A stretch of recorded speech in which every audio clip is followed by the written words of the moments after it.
I'm glad you're trying something new. This is a level up for your channel, man. I think, you know, like from many conversations we've had together, you've helped me a lot through navigating, how to think about difficult circumstances in, as I've progressed in my career.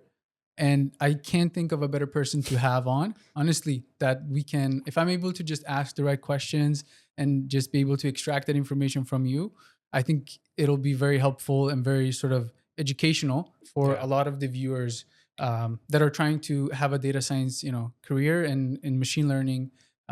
So yeah, I wanted to maybe we can start with you can just share where you're at, and I was thinking, to do sort of a longitudinal approach. makes sense. Yeah, and we Yeah, just go through like common challenges that people go through from start to yeah, yeah, when they're, let's say at a senior data scientist, like how to progress at a. absolutely.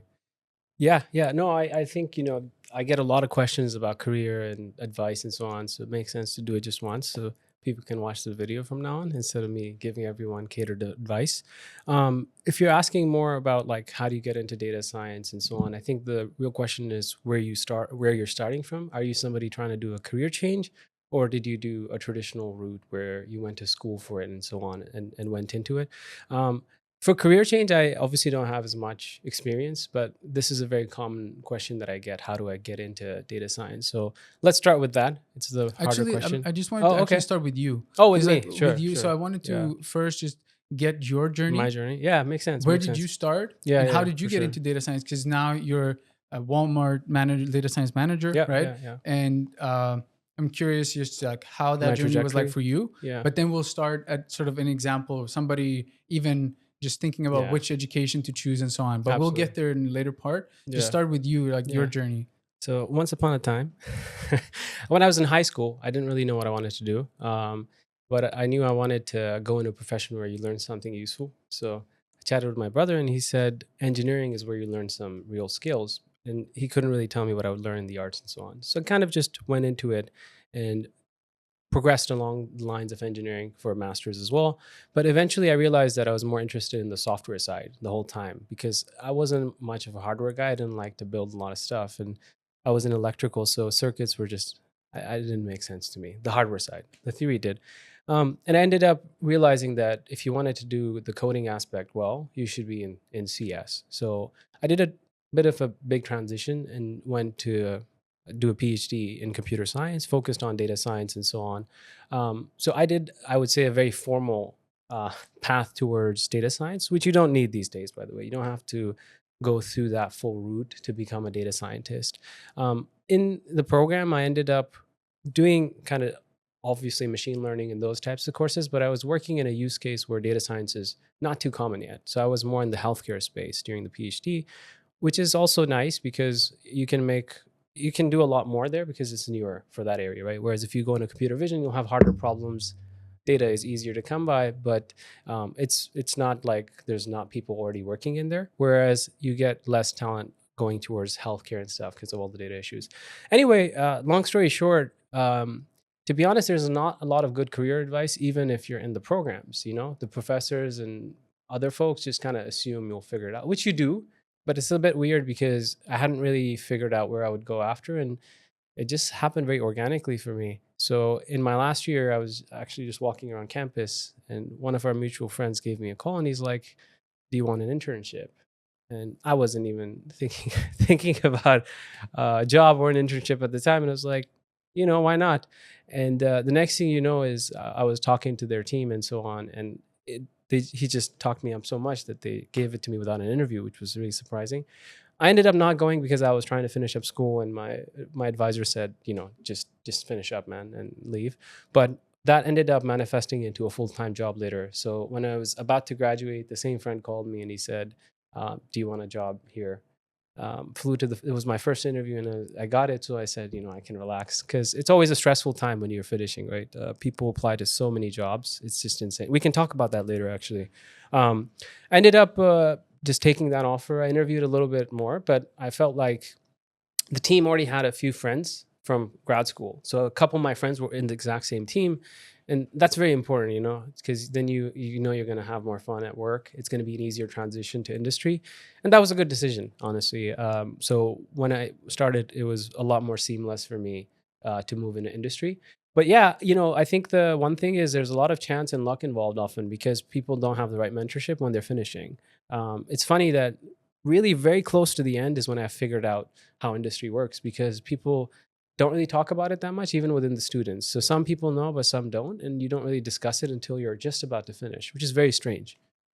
Yeah, think a lot of people learn the hard way, right? Yeah, They don't have a clue until they get there, yeah, and then they make a lot of mistakes. yeah, And even they might not, because it's very hard to predict a priori of like how your career is going yeah, to pan out. yeah, So that's kind of where we want to target the people. Like, how should they think about it?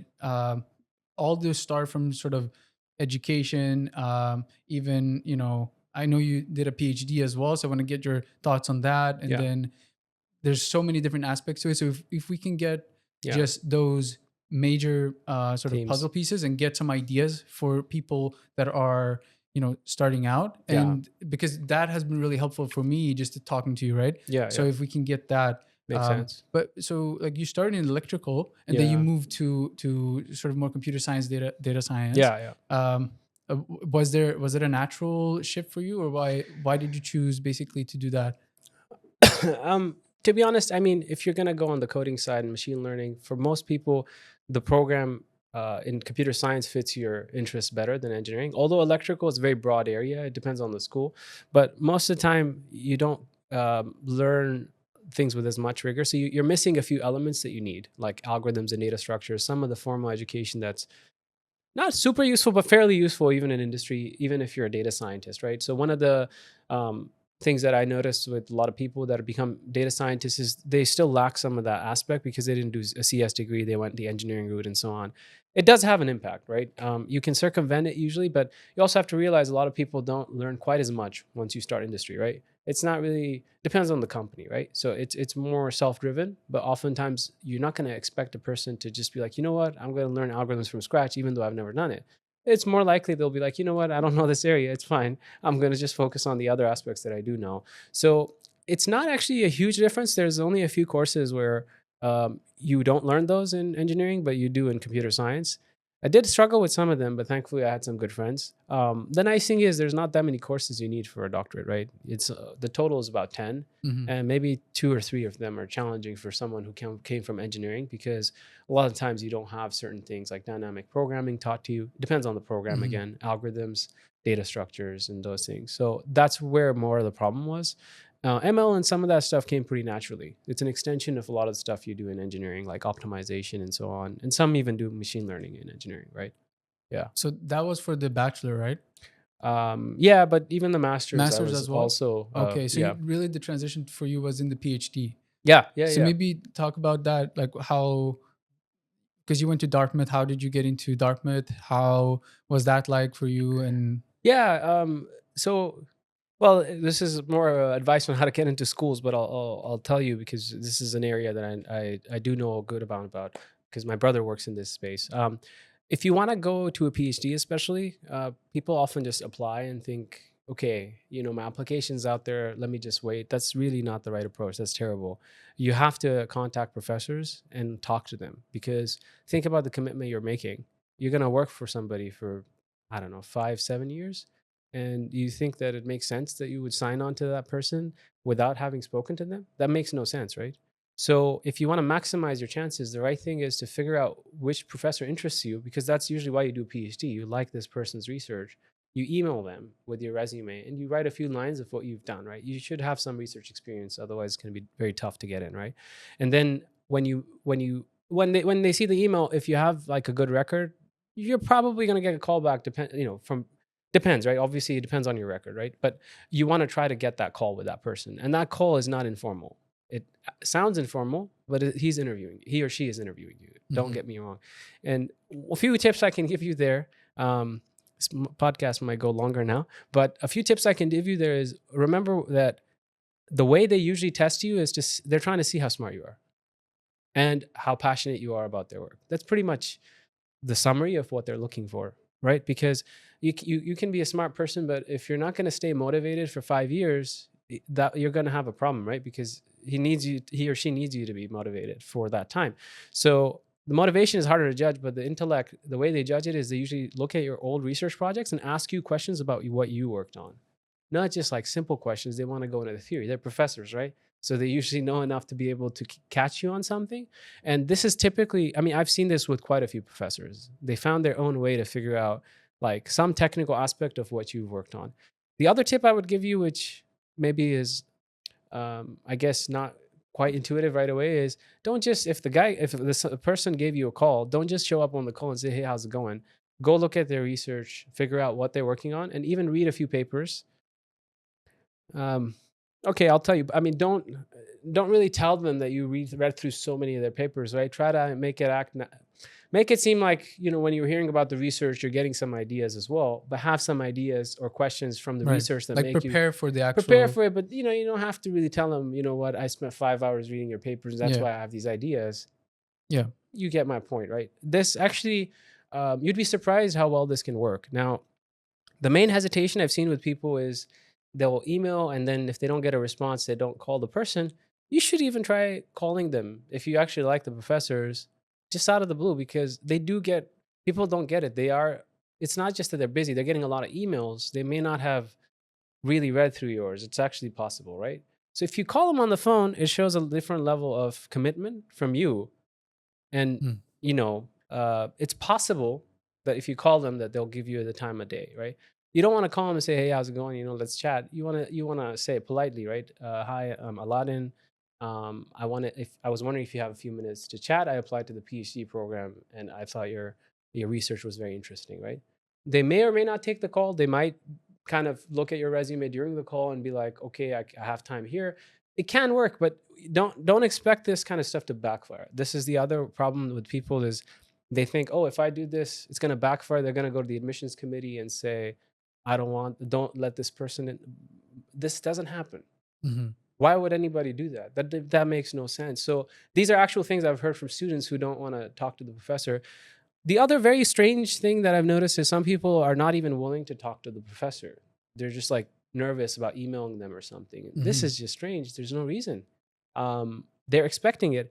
I should stop this. This is not the No, but conversation. that's great. Like I think Um, main question people have is, first of all, they wonder, should they do a PhD, and then they wonder, right, how do I actually get into a yeah, good PhD, yeah, right? yeah. Uh, Okay, then I'll talk more about it. The other thing I would say is, this hesitation aspect doesn't make sense, but I've seen this a lot. They kind of question whether you should do it and so on. And the other problem is there's some professors that will even write, don't contact me if you want to do a PhD. oh, really? Just apply. I've seen it. Hmm. And you read it and you think, you know what? It doesn't matter for this specific department or this school to contact. But this is a real case. The CS department of Dartmouth, there's a professor who has this written. And I've spoken to the chair of the CS department, who told me, if you want to get in, talk to a few professors to generate interest. So in that specific program, they actually want you to talk to multiple professors, because Mm. they don't know, they can only accept a certain number. And they want to make sure that if you get accepted, maybe you don't like the first professor, you can move to another one. So that's a even more extreme case where the chair is actually telling me directly, get interest from multiple people, not just one, right? And there's one professor in that department who literally wrote on his website, just apply, don't contact me. So when you read this, you're like, yeah, I don't need to contact. And in fact, I have a friend who told me this, right? But you have to be a bit wary of the misinformation there, right? Because I'm not guessing here, right? It's not just that I've done the program. I've talked to the chair of the engineering department as well, at Dartmouth, where I went to school.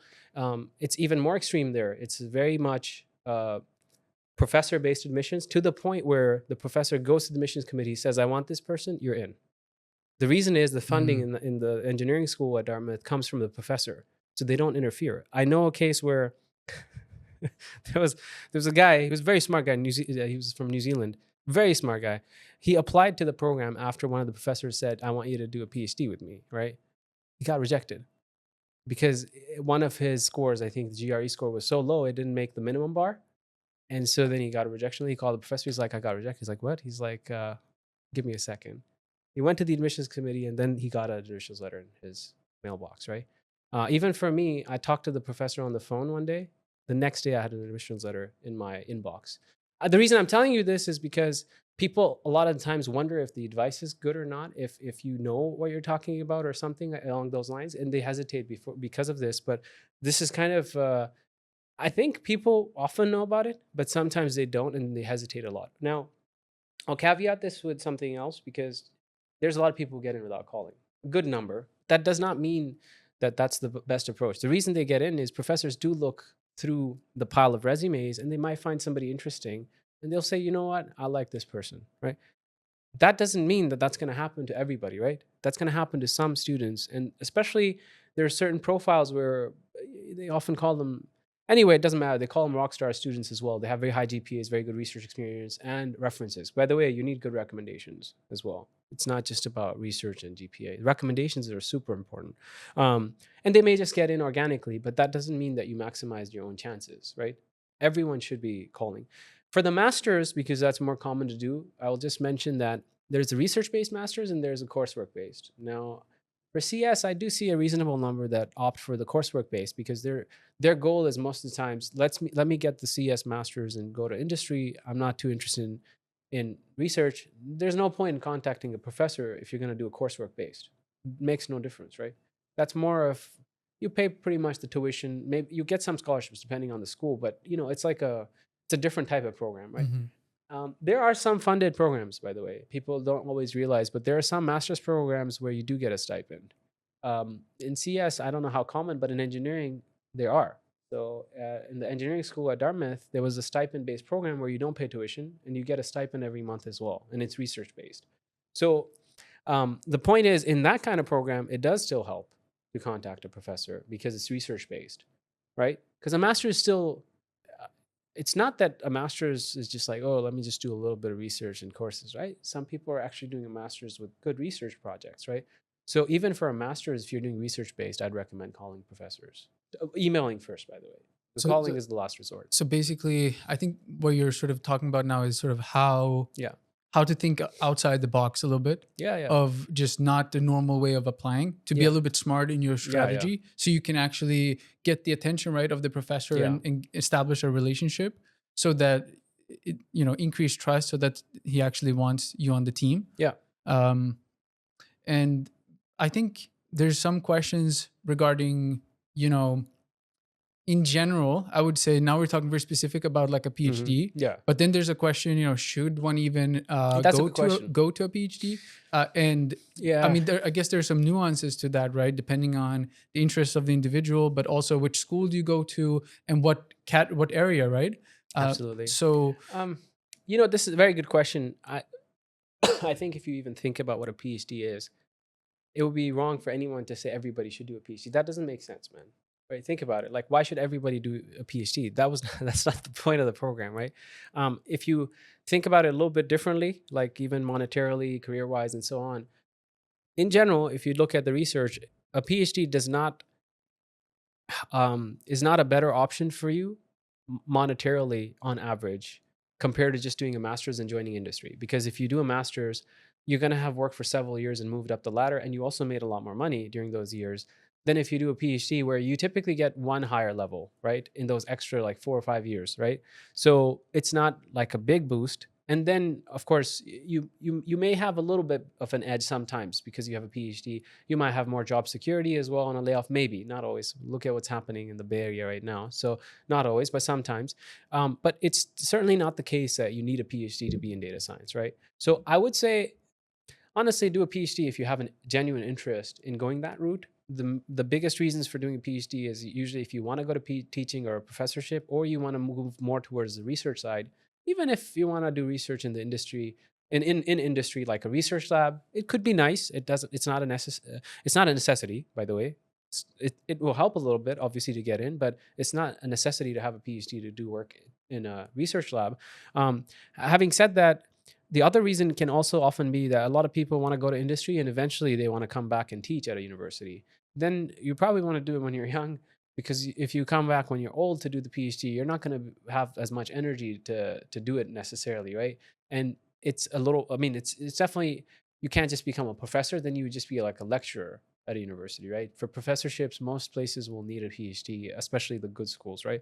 So that's another reason that sometimes people do it, because they're like, you know what? Eventually, when I finish with industry, I want to come back and teach. I've seen it often, but then if you don't care too much, you can just be a lecturer, right? You can still be a lecturer with a master's, if that makes sense. Right. So I guess also it's less likely to go to industry and then do a PhD, right? So Yes. the only way you would do the PhD is really right after your master's, most Yeah. statistically most likely, right? And even more important than that, I mean, even if you go to industry after your undergrad, I feel like it's the number of people that go back for masters is a bit lower, because I feel like a lot of people want to go back, but then they're like, you know what, if I go back for a year and a half, I don't make money, I have to do the classes again. You kind of get out of Yeah. the habit of studying, right? You have to keep that in mind. I remember one of my friends, when I was in engineering, he came back in his, after a lot of time working, and he was having a hard time, man. You can expect it, right? He's used to working a normal job. Now he's sitting there grinding on assignments, and he can't figure out the code and stuff. He would get annoyed quite often, right? So you might have those problems. Then again, it's it's just more about what I'm saying, the statistical likelihood of you doing it. Not so much that it's not possible. Everything is possible, man. Like, this is just about how likely it is. We even had in my PhD, we had a guy who came back to do PhD when he was 70, literally. He was a 70-year-old Wow. guy doing a PhD, and he was also a farmer. A very interesting background, right? So, you can do it whenever you want. That's not the point. The point is, how likely are you to do it? Hmm. But career-wise, one of my professors once told me that financially, it doesn't set you up better, by the way, right? Over time, if you Mm. compare it to a master's, because you lost the years of experience and the pay in those Right. years.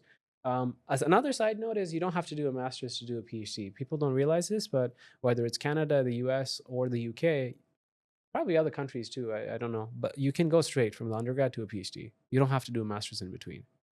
Okay. Yeah, that's good to know as well.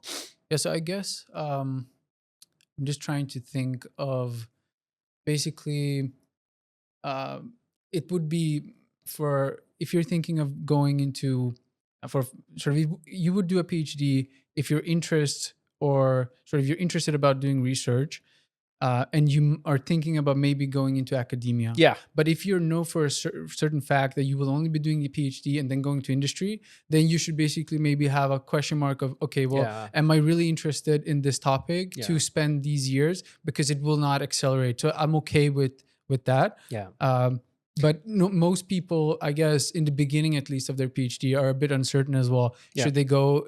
Do they want to go into academia or not? Because they haven't experienced how academia is like, right? So when they yeah, actually start is when they get a feel for it. yeah. Um, by I the way, also like we have a lot of different things I wanted to talk I about know. too. I think we covered a lot of Yeah, good things about PhD. yeah, Unless there's yeah. anything else you wanted to talk about as well here that we're missing. The only thing I would say is, it could also just be that you like teaching, right? That you do it because of that reason, right? Academia is not easy, by the way. It's definitely not easy. If you want to do the professorship route, the competition is fierce. You're competing against the best of the best, right? And these are the ones who wanted to be a professor within the best. It's not Right. just that they wanted a Yeah. PhD for the sake of a position later. So competition is fierce, and you have to keep that road in mind, right? You're going to have to write grants and all of this if you want to get tenure. It's not easy until you get tenured, and that's very difficult to get. You're going to be Right. competing against a lot of really good Yeah. A people. lot of people I see do several postdocs in Yeah, sort of waiting and yeah, to get an yeah, actual yeah, yeah, position, right? yeah. So it's a I very know. even after the PhD, it's a Yeah, tough yeah. route to It's tough. go, It's tough. and it's fierce competition, as you said. Yeah. So like these are things to keep in mind Yep. that Yeah. people, I guess, maybe don't know No. before they're starting, right? Yeah. Um, You don't always have as much. The last thing I'll say, I agree with you. We spent a lot of time on this. You often don't have as much freedom as you think in the PhD. It's not like you just grab anything and you're like, you know what, I'm going to run with this theme for 5 years. There's a grant that your professor has, and your research is somewhat based around that. The level of freedom you have depends on the program and the professor and stuff, right? mhm. Not saying there's no freedom, but it's not as. Oftentimes you're very motivated in the beginning, and later on you're like, I just want to finish up, right? So you pick something where you're like, all right, I can do this. So it's not as rosy as you might think in that sense. But the one perk could be that, you're still a student for longer. You're in like a bubble, right? So if you're not ready for real life and industry, it's an option. Yeah, Yeah. that's a good way of putting Yeah. it. You're a little bit protected. You're You somewhat in are. a You bubble are. until you. You are. Okay, so I think this sort of answers the question on all about if you should do a PhD and also how to get into a PhD. Yeah. Um, So what are, if you even go back like to bachelor and masters, Yeah, yeah. if somebody's even thinking of those things, how should one, because there's also questions people are saying, well, is going to university sort of Mm, like, can yeah. they self learn and create a Mm, career that way? yeah. What are your thoughts on Yeah, that? yeah, yeah. And if they do go to a bachelor and master, do you think there's certain topics that are Yeah, absolutely. better than others? This is, I think, fairly easy to answer, right? The question is not whether you can self learn, period. It's also what do you want to do after you self learn, right? Do you want to go to industry? Do you want to go to a startup? Do you want to go to a mid-size or bigger company, right? So if you self learn, you're definitely making it harder for yourself. That's just the reality, Aladdin, right? Like think logically. If I were a manager, if I see a profile of somebody who self learned, they didn't go through a formal education on the topic, I'm going to have to really figure out if they know what they're doing, right? Versus a person who got a master's and probably maybe from a good school, maybe has some research, maybe even has some projects that I'm looking at and I'm like, you know what, this is a safe bet for me. It's a good candidate. Why would I go for the self-taught, right? Yeah. That's just the basic fact, right? However, if you want to go for a startup or like a smaller company, the difference is they can't afford to get somebody that's good. So then you're putting yourself through a lot of stress there to get those initial jobs that'll help you build your profile to get there. Now, can you do? Yeah, of course you can do anything, right? I know people. Hmm, I'll keep it a little loose, but there's a engineering management program, which is not CS. It's not even engineering. It's more management. I've seen those people go to smaller companies or random companies. A few years later, they've ended up as data scientists. I even saw one person end up at Uber. I've seen people at good companies afterwards, but they spent like 2 to 5 years just bouncing around companies and eventually made it. Right now, those people are not formally trained in anything remotely like data science during their masters or even their undergrad was pretty loose, right? So you can do it, but then you are taking a risk on yourself, right? If you can afford to just do the masters, I view the masters as the easiest ticket into the field. It's a year and a half. Mm. Fine, there's some money, but there's a reason Yeah. that people are willing to pay. For me personally, that's kind of, I did my bachelor in Yeah, mathematics and minor in computer science, and then I did some self studying on yeah, machine learning. absolutely. But then I was, in a position where I was, all right, should I do the masters or not? And I decided to do the masters in data science, but I was sort of at that point a little bit sort of skeptical of Hmm. if I should do it. Yeah, I felt like, for me personally, I had already sort of learned a lot on my own, yeah, where yeah, the masters didn't really propel me that that's much. true. But but it gives you more sort of a solid foundation, and it also, like, if you're applying, that gives you into another category of people that, especially if you're looking for big companies, like Yeah. if you're going to apply for big companies, they're going to discard you if they don't see it. I'm assuming. So a company like ours, like we mostly hire a master's for a data science role, right? There's not too, I don't even know any data scientists that don't have one, but there should be some somewhere. But in your case, there's a uniqueness to your situation, Laden, which doesn't apply to more than 99% of people, right? You had a bachelor's first of all in math. That's already good, right? That's not bad. It doesn't have to necessarily be exactly data science.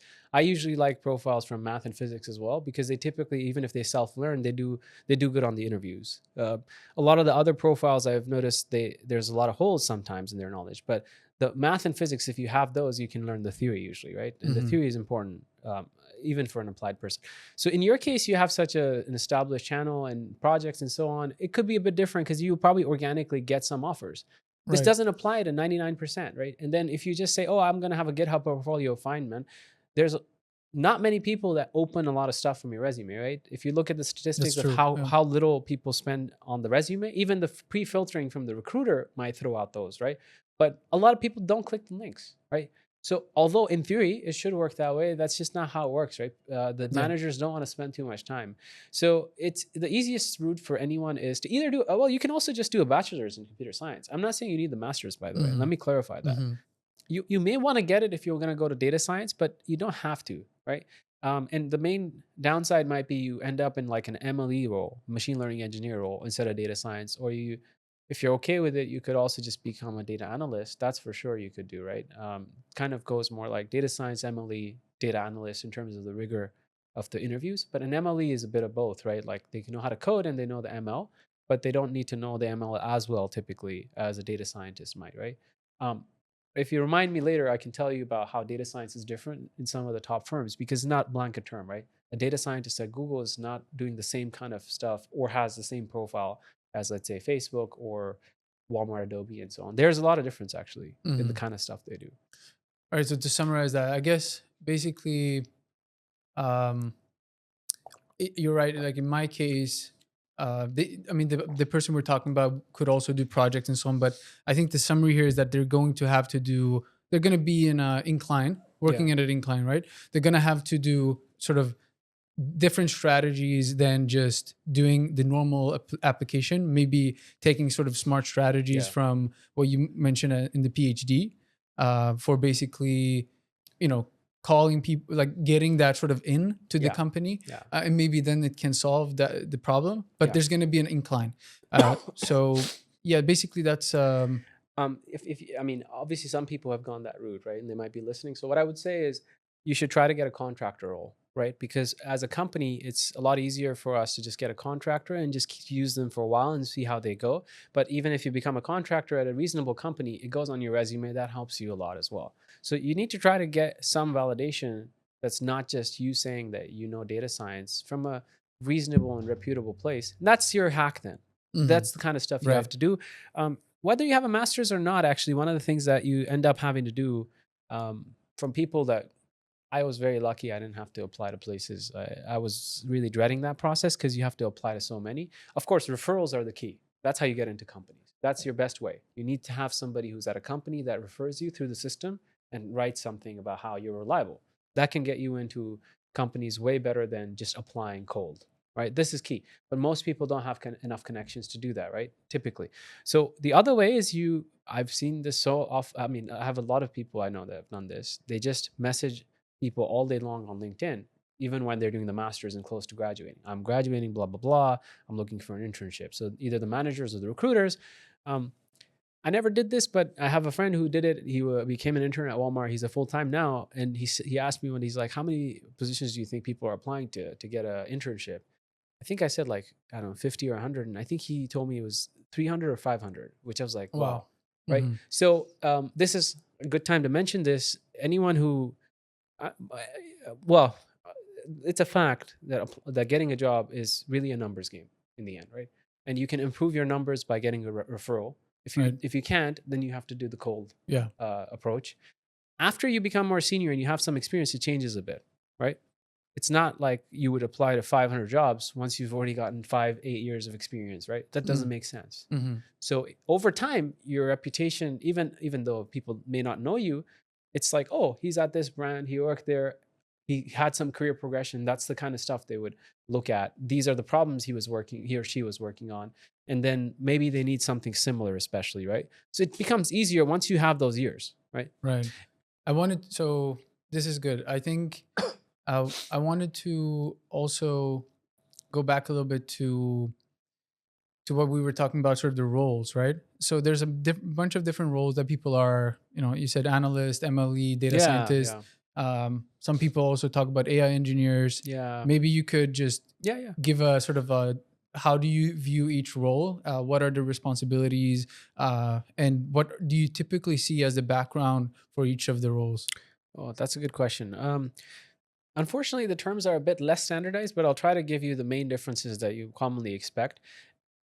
I'll start with the MLE because an MLE is somebody who's focused on implementation as well, right? So the idea is they're going to be able to write good, optimal, customized, efficient code and like parallelize the code and so on as well. But they also know how to make the algorithms, but they may not be as, or the machine ML aspect, but they may not be as good at that aspect, at the theory aspect there. So what often can happen is a data scientist comes up with the custom approach or whatever approach, if it's a difficult project, and an MLE will implement it for them, or an MLE will improve their code for them to make it better and launch ready. Um, an MLE is a good mix for somebody I think who maybe is a bit weaker on the theory, but feels like they can sit around for a while and practice coding and lead code and stuff. Because anybody can eventually get there if they have the right background. It's just a matter of grinding the lead code usually, right? Because lead code is pretty, yeah, Would you say even for MLE roles, it's a sadly lot of leak yes, code? sadly yes. because there's a big focus on the coding aspect, right? So you don't have a choice. As a data scientist, I've personally gotten away quite often by not doing. I didn't want to do it, right? So I just said, you know what, we'll see. If they want me, they want me. If they don't, they don't. And one of the things I noticed is like people are not dumb, right? A lot of them, like you go to an interview, they ask you a lead code question, lead code like question, actually a lead code question, but probably for a data science role, often, at least for me, it was more on the easier side. They can tell by the way you're answering whether you've been sitting around for 6 months doing lead code or not, Yeah, right? of course. It's It's a very very obvious. specific skill too. Like, It's obvious from the way you talk, right? And I would even say it, but it's believable because they knew. And so when I figure out even half of the problem or a decent amount, they're like, okay, the guy's not doing lead code. They know lead code is neither here nor there, right? It's just, I mean, I also have interviewed only a small number of people where they've grinded lead code, and then I'm like, okay, they passed the interview, but I know they just practiced it, right? That doesn't tell me a lot either, right? Don't get me wrong, that's not a negative. But then the main dread for most people when they're changing jobs is they don't want to lead code again. The one nice thing about going to data science is you won't likely have to go crazy with lead code, right? right. Which is a problem on data engineering, software engineering, MLE side Hmm. when they want to change. Okay, going back, so a data scientist, most companies they're looking for someone good on the modeling, deep learning, or Gen AI side, depending on the team. However, it's not always the case. So you'd be a bit surprised, but in Google, the main core data scientists are actually statisticians because Google is an ads company in the end, right? So of course there's going to be the research teams or not necessarily research, but some Gen AI teams and so on. They're not in the research arm, but they're general. Of course, there they would have a different interview. But if you go through what there's also like there's a general post for data science. Like for these companies, there's a general post which is not specific to a team where they're just trying to hire data scientists. If you apply through that, you'll get a very heavy statistics interview. Pretty Hmm. much every interview is statistics. There's ML there's a theme. Every interview is not supposed to be statistics, but every person will ask you a bunch of statistics as well. And the ML interview was a piece of cake because they're actually looking for statisticians, not for data science scientists like the traditional ones, right? And on in Meta, what I've also experienced now, but I've heard from many people, surprisingly, a lot of the data scientists are actually doing more analytics work, even though the title is data science, which I found strange, but it's been confirmed in multiple ways. I won't go into details, but they do more like dashboards, metrics, and experimentation and so on. They're not uh, not obviously every team. Like I have I know a friend who's now in a Gen AI team, but a lot of them are sort of more specific. And what I heard from Meta is if you're kind of more average, you end up getting bucketed into a very specific problem, and then you're not able to kind of move into more interesting problems. I first learned this when I interviewed somebody who's trying to come to my team from Meta, and I was very excited. I was like, "Oh, he's from Meta," you know. But then I was like, when I'm asking him questions, he's kind of forgotten a lot of the theoretical stuff, which doesn't make sense. And when I ask him what he works on, it seems very limited. And I'm like, what's going on? So I asked around, some people who are more senior, and that's when I realized that this is the case with a meta data science profile and also and so on and so forth. Hmm. Um, okay, going to data Yeah. analyst now.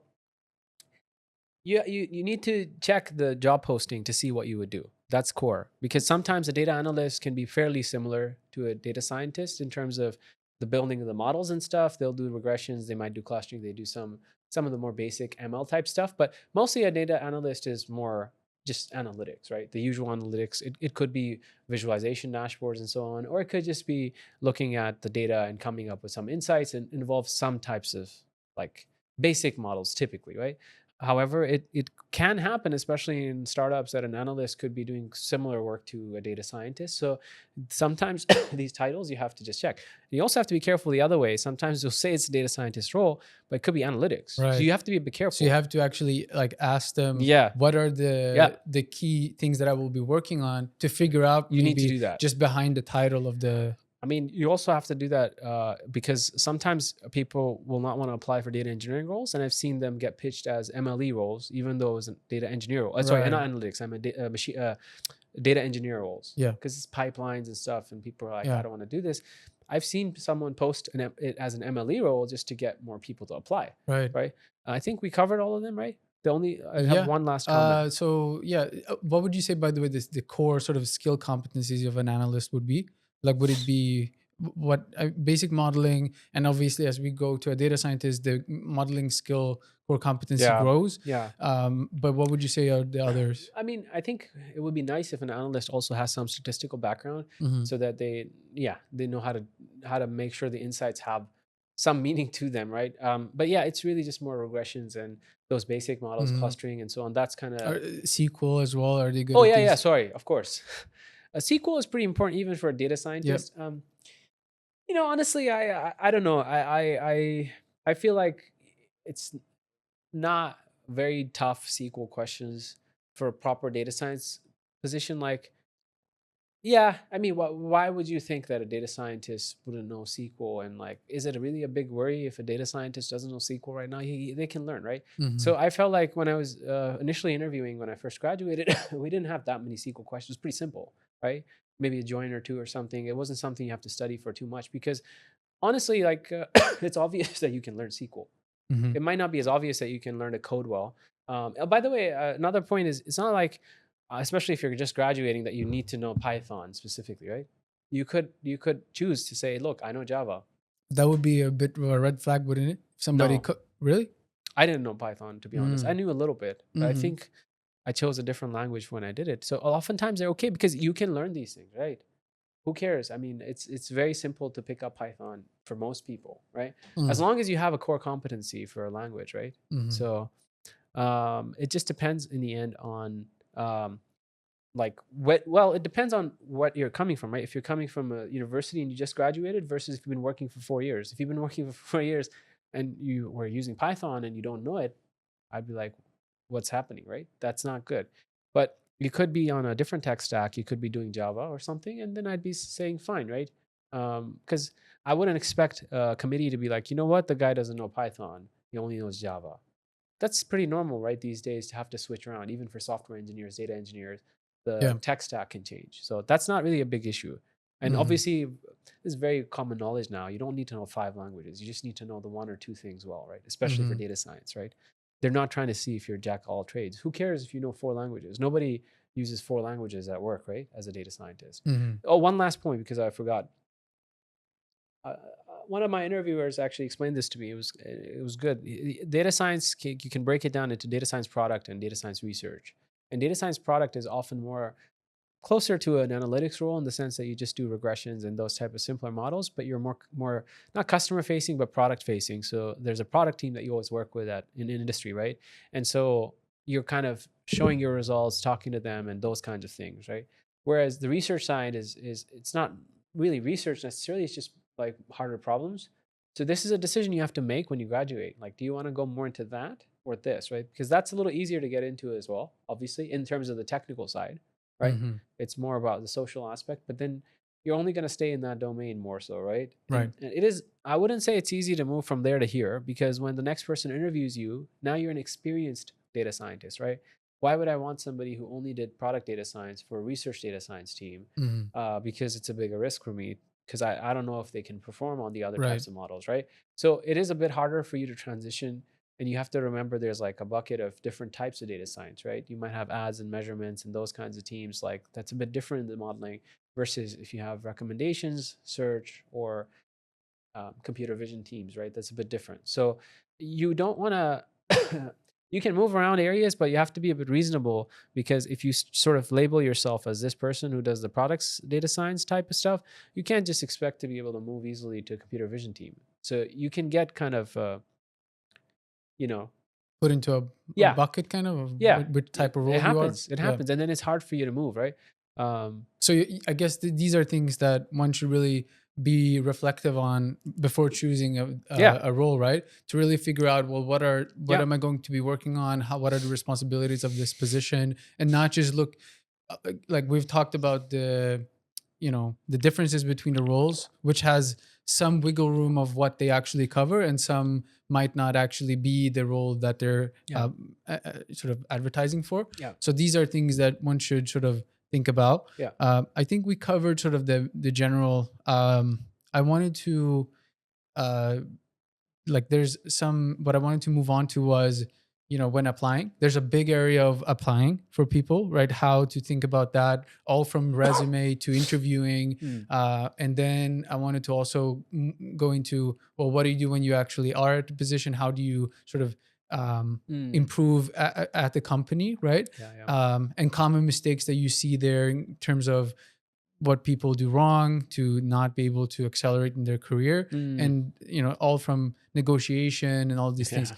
So there's a lot, but I do want to take a break here, Sure, sure. and then we'll continue after the break. So those Makes are the sense. things we'll Sounds cover good. then. Awesome, awesome. So we've covered a lot so far, right? Wanted to um, just do like a recap. So we've covered basically from education, from bachelor's, master's, PhD, also sort of different roles, and now I wanted to talk a little bit about sort of applying, and maybe just think about, so if somebody is just applying, we already talked a little bit about this, right? For which roles are you applying to, and also how many like applications you might have to do, where it might be a lot higher than the number that you're thinking. Yeah, So you might be doing hundreds of applications without maybe even getting an answer. yeah. And so I wanted to ask, what are your thoughts on how many, like uh, how should one think about that process? Perhaps first, should they have sort of multiple resumes for different roles? Should they be Mm. targeting a specific one? um, what do you Yeah, yeah. see as, yeah, what are your thoughts on this? No, no, actually, there's a lot to say here. I think the first thing, well, actually, let me just mention something. A lot of stuff that I'm saying kind of applies probably to the US or Canada, right? Like, just want to make sure that, Well, I uh, think like how you structure your resume and all no, no, this, like not how, this, but okay, okay, the yeah. previous conversations, Mm-hmm. some of those things about what they test in the job, like in the interviews and stuff, this could be different. So people need to keep this in mind. I don't know what happens in Europe or something, right? Why would I really know? Actually, the college stuff is the same. So even if you apply for PhD in the UK and stuff, it's all very similar. The difference there is, this is a tangent, but the PhD is shorter there because you usually come in and you start the project right away. Whereas in the US and Canada, you explore interests first. Just a side note. Coming to jobs, the thing is, like, it's often a long process for people, and I usually say keep about 6 months before you graduate, if you're graduating, for example, to look for a job. It's not an instant thing, right? Having said that, a lot of places have an opening that's about to start, but it takes a lot of interviews and time for many people, right? Like, it's not usually that you just get lucky and someone calls you and you're done. So make sure you have that time frame. And what I've often noticed with my friends is they spent like a summer studying lead code often. This applies both, by the way, software and data science, to prepare for interviews. And then, yeah, they were able to do it. The biggest two ways to get a job easier, number one is you have a referral from the company. That means you know somebody there who's able to write something about you. You give them the resume and so on, right? That you can't beat. The chances of getting the interview depends on the company, but yeah, it gives you in most places it gives you a big advantage, right? But there are some cases where it doesn't, right? There's some companies, they don't really care about referrals too much. It's a bit weird, but a place like Google, for example, they care a lot about their referrals. Mm-hmm. They believe that their own talent can help you get more talent. That if you get a referral there, you have a fair chance of getting an interview, especially if the person wrote some good stuff about you. The case where that can fail is, let's say the person that you got the referral from is a software engineer, but you're applying for a data science role. It might not work because you're not a data scientist, right? So even if you refer someone, doesn't mean that you can judge that they were good. But if you yourself are a data scientist and you're referring somebody, that goes a long way, especially in these companies. They love hiring people that were referred by somebody there. I have never tried this, but once in a blue moon, I see people post on Team Blind. Oh, we should even talk about Team Blind at levels.fy at some point. Mm-hmm. Those are things that people often don't know and learn about later or closer to. Anyway, people actually do ask for referrals there. And I've seen some people say, oh, DM me. The reason they are willing to refer in those cases is because most companies have a bonus if somebody gets in. I've never done this, but it's worth testing. There's no harm in doing it this way. This is on the side of the easiest path to get the job, the interview, not the job. Mm-hmm. The second one is actually pretty accessible for most people who are in a university. Go to the career fair and go and talk to the recruiter. They'll often tell you that they're not recruiting, but they're pretty much recruiting. They just didn't like you, maybe. So you don't assume that they can't recruit you. Doesn't matter what they say. Your goal there is to make an impression on them, right? And remember, they're not managers or data scientists or software engineers. By the way, this is pretty universal advice Mm-hmm. in this case for all those roles. Your goal is to impress them with both the projects and just your personality and stuff. But one key thing to remember is often recruiters know buzzwords, not more than that. Right. So when Because the you're person you're talking to is not actually technical. yeah, that's a pretty important factor, by the way. It's not as small as you think. So when they ask you about your project and you say a lot of stuff, and then it's like, oh, I was doing time series and I was doing this, I was doing that, I was including temporality and all of this, and they didn't hear a buzzword, you might not get a call. So this was a funny experience. I had this experience once, and I was just I was doing a call with the company. I just it was Wayfair actually. I think I had one already, and I said like, why don't I interview?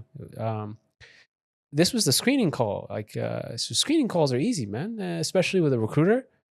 And I was walking somewhere, and I just did the call, and the person asked me, "Okay, what are you working on in your thesis and so on?" And I explained everything, and I didn't throw a single buzzword in there, right? I explained it well, what the project is, but I threw nothing in there, and I didn't get a call. And I was like, "What happened, man?" And I realized, oh, I put nothing in there that she could relate to for what Wayfair does. And that was all it was. I was quite surprised, but then I realized, yeah, man, that's what you have to do with the recruiter calls, right? They're not trained enough, right? Because Mm-hmm. it's a non-technical person who's been told, oh, can you look for this kind of modeling? Can you look for this or can you look for that? The rest is personality, but the first is this for them. And they're like, okay, this person didn't hit anything. Just to give you an idea, even the Wayfair call, the person who's at the interview, at the career fair, they genuinely were not recruiting for the senior data science roles. They were for something else. So they referred me to the recruiter at Wayfair that recruits for those roles. So even when they say they're not there to recruit, they have a way to recruit you. Another example was Microsoft also did campus interviews through the campus recruiter who came to the career fair. Mm-hmm. And a lot of people went there for an on-site and they got a job. That's the other hack you have. Now, if you miss the career fair, there's sometimes hope because you can either ask your career office or look through LinkedIn for the recruiter at that company for your university. Sometimes they have one, right? So for that university, this is the campus recruiter. They're more likely to respond to you than a random recruiter that you message, right? Right. This is the other hack. Beyond that, I wouldn't say there's like, no, sorry, I shouldn't say hack. These are the easiest Yeah. ways to get in. Yeah. Now, when you cold apply, obviously you should not just send a random resume. Ideally, it's an exhausting process, so maybe you send some random and you send some customized. But if you can, you should try to customize it to the keywords and the stuff that's mentioned in the actual job description, if you can, right? If you can, there's actually I forgot the name. There's a software, right? Isn't it ATS score or something you can use to figure out, given a job description and a resume, how likely you are to get a call back? And Mm-hmm. I've heard the recruiters often use this to screen resumes as a pre-screening. This is what people do often. They use one of those softwares to figure out if the resume is catered enough for that job application. Yeah. I've never done it, but this is something that multiple people have told me, and it's a legitimate thing. So I don't remember the name. Maybe it was ATS score, but you can figure it out if you just Google enough, right? That's the other way to do it. The other thing that I would do is if you apply for a position, it doesn't go to the hiring manager, right? It goes to a recruiter. Yeah. I often wonder how they screen myself, right? For candidates, it can definitely get around. I would imagine that they were looking for something and it was a little different than what you have, even though you were a good candidate. That will definitely happen, 100%, right? They get a lot of resumes and they don't know exactly what to look for often. So you can also, if you can figure out who the hiring manager is, sometimes it's on the post, you can figure it out. You can message that person. Mm-hmm. There's no harm in that. I've gotten a message that way, and I hired a person actually that way. Mm-hmm. One caveat I would say is definitely do it, right? Like again, it's a numbers game. But if you message and you don't have a good profile for that role, or yeah, I mean, it doesn't mean it's just gonna work, right? Obviously, right? I get a lot of messages all the time. I can't just interview them just because they're showing motivation, because it depends on the hiring manager, but I'm looking more for the technical skills. And if I look at the resume and I don't see that, I can't just interview every person. Mm-hmm. Just you don't have the time to do that, right? Because obviously there's a lot of people applying. Now that might work though, for especially if you have a good profile in terms of even if it's just for the education aspect, right? Um, or it could work probably for small and medium sized startup companies, because one thing I would say is they have a hard time getting good talent in the AI space, especially right now, right? Like there's, although you can say the market's not the best because of the layoffs, but they can't compete with the bigger companies, right? So they have to get somebody on a budget. And so you're not going to necessarily be at a disadvantage even if you don't have the best profile as a data scientist. They still have to hire people that are just motivated and so on. So it could work in that area as well, right? The Hmm. small to medium and So the startups. basically, there are some easier ways, Yeah, yeah, right? And the yeah, easiest would be if you have a referral at that company, absolutely. or there are some other, Campus recruiter. yeah, or there are some other sort of career fairs and so on that you can use. Um, I think most people at some point will still have to do sort of the cold, uh, Yeah. just submitting their applications to lots and lots of Yeah. companies. And they message the hiring managers, Right. That's a random ones too, even if there's no right. job posting. So that's actually a very good trick, right? Or like Yeah. to actually just don't go the, because you might get stuck at some recruiters who just don't know what they're looking at necessarily. And but the hiring manager would, right? So if you actually know that you would be a good candidate, then you could also bypass and try that as well. And they also like just message randomly. It's not that I have a job posting, they just message me. Right. On That happens all the LinkedIn time. or LinkedIn. oh, Yeah, they don't email mostly. It's just LinkedIn. But LinkedIn. the point is, they're not always even looking, right? Because then why not, right? Why not just? It's not like they're going to customize the message. They can't, right? What would they know about what I'm working on? And they're students. How are they going to customize it? Are they going to say I have an interest in e-commerce? What are Hmm. you going to do? Even I know they're a student, so they just try to send me a short message with the resume, hoping, hey, maybe this guy does something. The other thing that you want to try is do an internship, especially doing the masters, right? And if you do it, especially at a good company, that'll increase your chances of getting a job later. But an internship will convert sometimes, obviously. It depends on the company how likely it is to convert. So in some companies, the internship is just more, brings in a lot of candidates but keeps only a few. But in others, the point is to try to attract the talent for a Hmm. full-time position, right? Like Walmart mainly tries to get interns, I would say, to retain them. Hmm. It's not like, oh, let's just get a bunch of people to help out for the summer, right? It's That's not the case. I heard for Microsoft it's hard to get an internship because they try to retain them as well. um, if I remember, I think Google doesn't give as many offers. I'm not sure. Don't quote me. But that doesn't mean don't do the Google internship. It'll help you anyway, right? So a Yeah. lot of people, the other advantage of the PhD is I know a lot of people that just do an internship every summer. Now they have eBay, Yeah, Google, that's true. Facebook, and so on. And then of course you're gonna get a job, right? Like why wouldn't you, right? A recruiter looking at the resume will be like, this guy's good shit, right? So the other thing is, as a side note, just remember that you also have the ability to apply for a software role, and then maybe you can transition later if you just want to, because um, that's also an option, right? You just have to keep that in mind. Some people do that. I'm not recommending it, but you can also do it, right? The one I would say stay wary of, almost made this mistake, is, if you apply for a program manager role, remember that's a very different role. It's not the same as data science. But when you hear about the job as a student, you don't know what it is, right? You're like, okay, you're going to do some technical stuff. You're going to talk to the engineers or data scientists, but you're actually, it's like a more social role, right? Like, because you're chatting with cross-functional stakeholders, and you're chatting with your engineers, and you're like, you know what, that fits my personality more. I don't want to type. But Hmm. that's not what it is, right? It's not very, it's not, there might be some technical stuff, but it's a lot less technical. So if you're kind of proper data science type of person, you might not like it. So you need to at least talk to a few people to figure out if that's the right fit for you. That's a very different role. I mentioned this because I almost did that path for me, because I was like, you know what, I don't know if I want to just code. I want to do something different. And every interviewer was asking me, so are you sure you want to be a PM? Why do you want to be a PM? I had Mm. a good answer for it too, but if I think about it now, that would have been a mistake. That was not the role that I had envisioned Hmm. when I heard it from friends, right? So this is the other aspect of making sure you kind of read enough to understand. It's hard to understand actually those roles, but if you'd have to talk to a few people to understand their day to day and what they actually Hmm. do. But yeah, anyways. Yeah. Okay. Are there anything? Because I wanted to get into like how important is the resume, and I know, Oh and I yeah, guess yeah. also there's, I mean, the resume, writing the resume. There's very. I don't think we can. There's so many nuances to it that I don't think we can. But maybe just some general guidelines of what should one try? Like, what distinguishes a good resume from a bad one in your Yeah, yeah, experience? yeah. No, actually, I forgot. This was important. This is very important, right?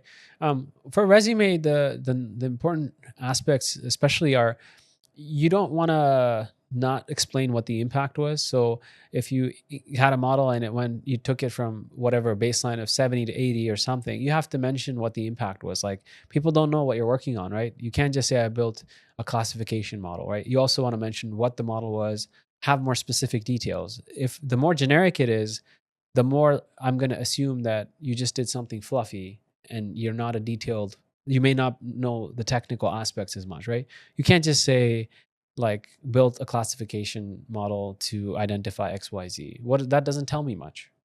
All you could have said is plant classification model or something, and that would have conveyed the same information. Try not to be verbose either. The other thing is, the way people word it often is they put a lot of like lines in there that don't convey anything useful for me, right? Make sure that everything that's in the bullet tells me something important, right? For example, this tells me that you worked on classification and you were able to take the precision higher or something. That was your impact, right? Or you did an analytics project where you built a dashboard. So I'm like, okay, he knows visualization techniques, right? Think about what I get out of that bullet point when you write it. The best advice I can give you here, I wouldn't normally tell people to do this, but in general, actually, there's a few use cases where I think this is great. ChatGPT does a really good job fixing your resume. Okay, because for me, especially, I'm very particular about verbiage and like the wording that I use for a resume, but it takes me a long time to sit there and come up with it. I give it, a description of my role, whatever, like what I do, and I give it the resumes in sections. And then I say, I don't like this line. Can you rewrite it? And to save myself time, I just say rewrite it 5 different ways. So Hmm. then it gives me 5 directly instead of me having to say, you know what, I don't like it. It just does a really good job at rewording stuff. That Hmm. doesn't mean it'll fix the other impact issues and so on.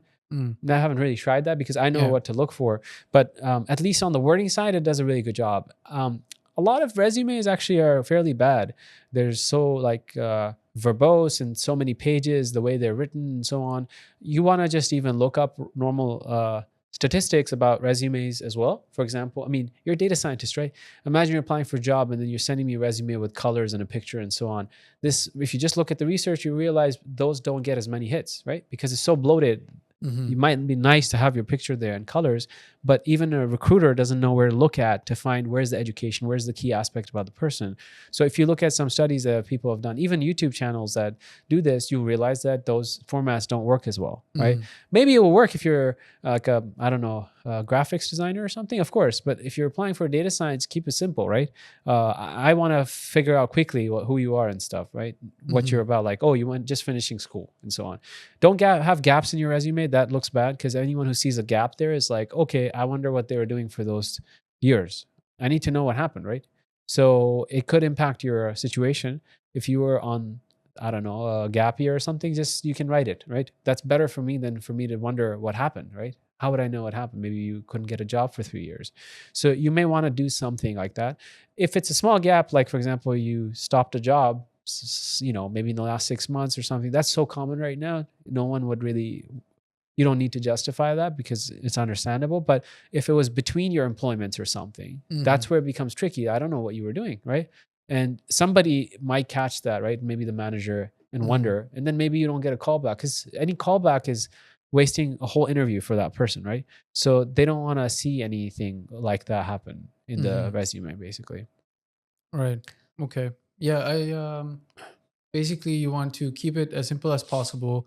Try to keep it like one page, and and Yeah, try to be specific in what you are actually doing, and try to avoid basically what would look really bad is like very a lot of years in gap that were not yeah. explained, etc.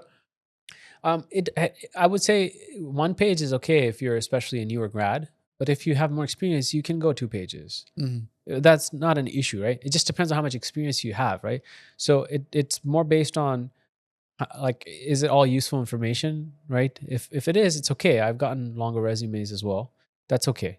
My own resume, it becomes a CV though, right? That's all it is. A resume is supposed to be a page. A CV is a curriculum vitae is multiple pages, right? Hmm. But the point is to make sure that it's useful information. Sometimes I've seen some very poorly written cases where it's many pages. I've even seen like more than 5 pages once. It's just like, what's happening here with this person? How can I Mm-hmm. hire this person?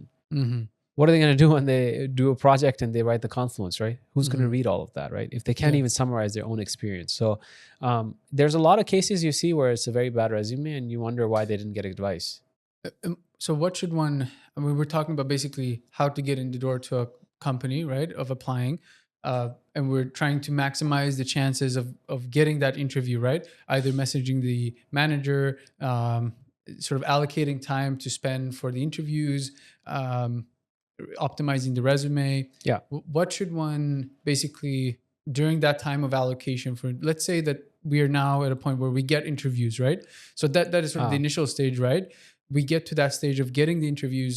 What should one spend their time on practicing for hmm. those interviews? Yeah, yeah. And yeah, basically what sort of advice do you have Yeah, here? good point.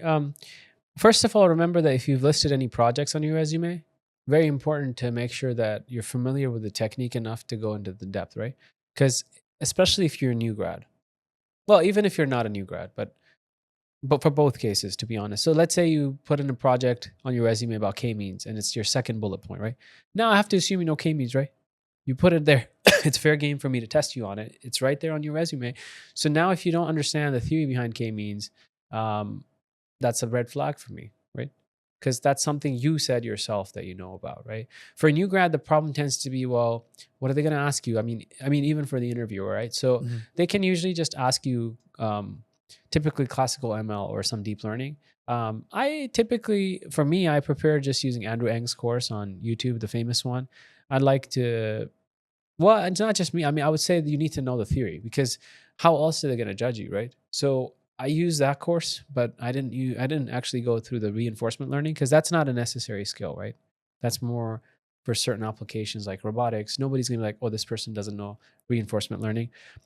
These days, you probably need to know some deep learning for most roles, but at least back then, it was okay if you didn't because it doesn't matter, right? Like you can also have an ML role.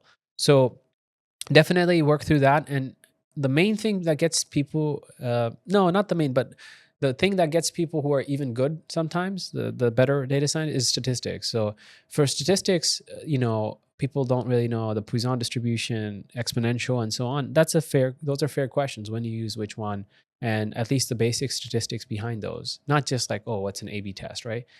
Beyond that, you will get some questions typically around how do you impute data, what would you do, and those types of things, like more basic, easier questions. You want to be prepared on those as well. For fresh grads, you will get those, right? Because what else are you going to be asked? But there will be some harder theory questions as well, right? So I use that course and probably some statistics as well. And then make sure that everything on your resume you know about. I actually interviewed somebody who had Gaussian mixture models on their resume. They had experience as well, not a fresh graduate. And it was to the point where they sold that project like to every interviewer on the panel. Like, oh yeah, I did GMMs with magnet loss, and this is what happened. This is what happened, and they had a divided rating from the interviews, basically. And went into a lot of detail here. But anyways, when I tested that person, I just asked them, "What's the difference between a Gaussian mixture model and k-means?" And they didn't know. Come on, you can't sell that project so much that one of the managers was saying, this is pretty cool, we might want to try this, and then you don't even know what a Gaussian mixture model is, right? Mhm. That to me is insane, right? So make sure you avoid those. And that person was actually experienced as well in terms of industry experience, right? So that's usually a very red flag, and it'll get you out of the game. In this particular case, I was supposed to check the person's coding, not the ML. So I just said okay because it's not for me to judge. But if it was somebody that I was hiring, that would have been a red flag, because especially because of how much they sold the project, right? Mhm. They were just selling it like hotcakes, like, oh, I did something major, and they don't even know what it is. Mhm. Okay, so yeah, I think this covers sort of for the data science, machine learning sort of preparation, right? How much should they? What are the? Because there's different types of interviews, right? You might Oh have yeah, basically you might have one machine learning interview or data science. You might have one sort of lead code oriented or multiple lead code, yeah, and this depends on the role as well. But even a data scientist will generally have some type of lead code, and then there yeah. might be other Yeah, interviews yeah, as yeah. well. Sorry, I didn't think about that. Well, you asked me specifically Yeah. what to study. That, um, I wouldn't say you don't need to study lead code. Don't get me wrong there. If you want to be prepared for the interviews, you should, right? So um, maybe stick to easy and maybe medium on lead code. I wouldn't expect too much hard on for a data science role, but then again, it might depend on the kind of company and the what they're expecting for the role. Like I said, the titles can be a bit fuzzy. So if they're expecting you to be very implementation focused, it might actually be more of an MLE role. They just wanted Yeah. to say data scientist because they're attracting talent. Um, I'd say it just depends on how much time you have to study, right? If you Mm, have enough time, then yeah, sure, go heavy on lead code, right? This is just more, especially if you have a PhD, you don't want to do these things, right? right. You're like, man, I'm not gonna go and write code like, what is the sorting problems and all of this for 6 months. I'm not gonna do that. Right. Just, but if you, But they would expect it right on the interview, right? I was pretty much for every company. I interviewed for a few. It was a very easy question. I didn't always solve it, but I can tell you that wasn't a deal breaker because they could tell that I hadn't done it before, and it was okay. In fact, for some cases, like Walmart didn't even get a programming question. Hmm. So it just kind of ends up depending, right, on the company. But even the ones I got were easy lead code. Mm, They weren't bad. So if you want to be prepared, you should do it. The hmm. main issue is how much time you have. And people don't always have too much time to study, right? That's the key thing to manage Yeah. your time. If you have a master's and you think it's going to be more of an applied role, I would definitely do it though. It's not Yeah. it's a requirement for software type roles, even data engineering. Yeah. For data science, it's important, but you can also get away with like okay performance there, but a better performance on the ML and stuff. That's what I would say, right? Right. For Google, especially, they very, very easy, the coding aspect. It was just like, can you take this data set and like read it in and then do some stuff? It wasn't even like a lead code question, right? Because they're looking for more statistics, like I said. The other interviews. So there's also other interviews. So there's more of a culture fit or behavior type interview, right? They want to see if you'd be a good person to work with. Um, you could probably research online what that interview is like for the company you're applying for a lot of companies, right?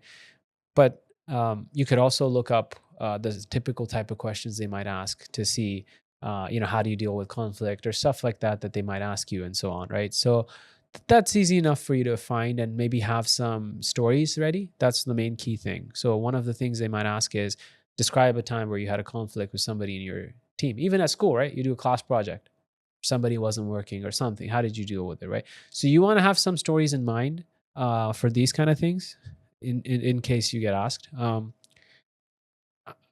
I think it's it's nice to have, but I usually just kind of wing it, right? Because if you're a good person, I mean, it's probably gonna work out, right? So it just depends. I think it can happen. I have heard, for example, I think the Amazon one is a bit tough. I think a friend of mine told me, but it just depends on the company how difficult it's going to be, right? Sometimes it might just be a data scientist who's trying to figure out if they would want to work with you, right? Hmm. Or a manager, right? And they're just trying to see more, not like, oh, what happened in a conflict. They might be just trying to see what your motivations are, right? For the role, what kind of stuff you want to work on. It doesn't necessarily have to get so complicated where you have to have stories, right? Hmm. It depends on the company in that sense. Yeah. And actually, the seniority of the role might matter, right? So if you're applying for management, yeah, of course, there's going to be Yeah. stuff like that. Yeah. That's actually a very good point. I think we covered a lot on this. I mean, there's two different trajectories, right? Yeah. There's Yeah. a Oh, IC and yeah. manager Yeah. sort of path. Um, would you say how do you think about these two different That's a paths? good question. That's a good question. So what happened was, I don't know when, but a while ago, there was a problem in tech in a sense that, I guess uh, maybe it's still true in a lot of places where it's more like you're an IC. IC is an individual contributor where you're the data scientist, essentially doing the code and so on. You're not really the manager, right? You're not in a leadership role per se. You're just building models and so on, right? That's called an individual contributor because you contribute yourself, right, as an individual, obviously. And so short form IC. A lot of people aren't familiar with this term. You just threw it out as well because now Mhm. you know. I wonder who told you. Um, well, problem that they faced was a lot of people just want to be IC, right? Imagine the person coming up with the models for Facebook and Google and stuff. They don't want to be manager. a lot of the times they don't want to be manager, right? They just want to keep doing what they love, which is the engineering or the software.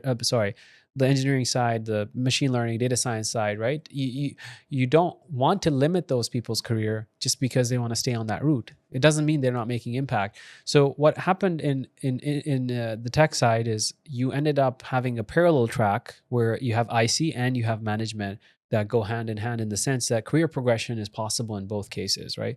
And what happens is, um, you on the lower levels on the IC track, there's no management equivalent, right? So you're a fresh grad from a master's. Obviously, there's no equivalent manager who's a fresh grad from a master's. But as you move up, usually one or well, after the master's, maybe 2 or 3 levels. That's the junior management level, and then you keep moving up in the IC track, and there's an equivalent on the management track as a senior manager and director, and so on. I wouldn't say I'm not going to say there's a big disadvantage, but there's still there's still kind of a difference in the IC and management track, in the sense that although the pay is normalized, right?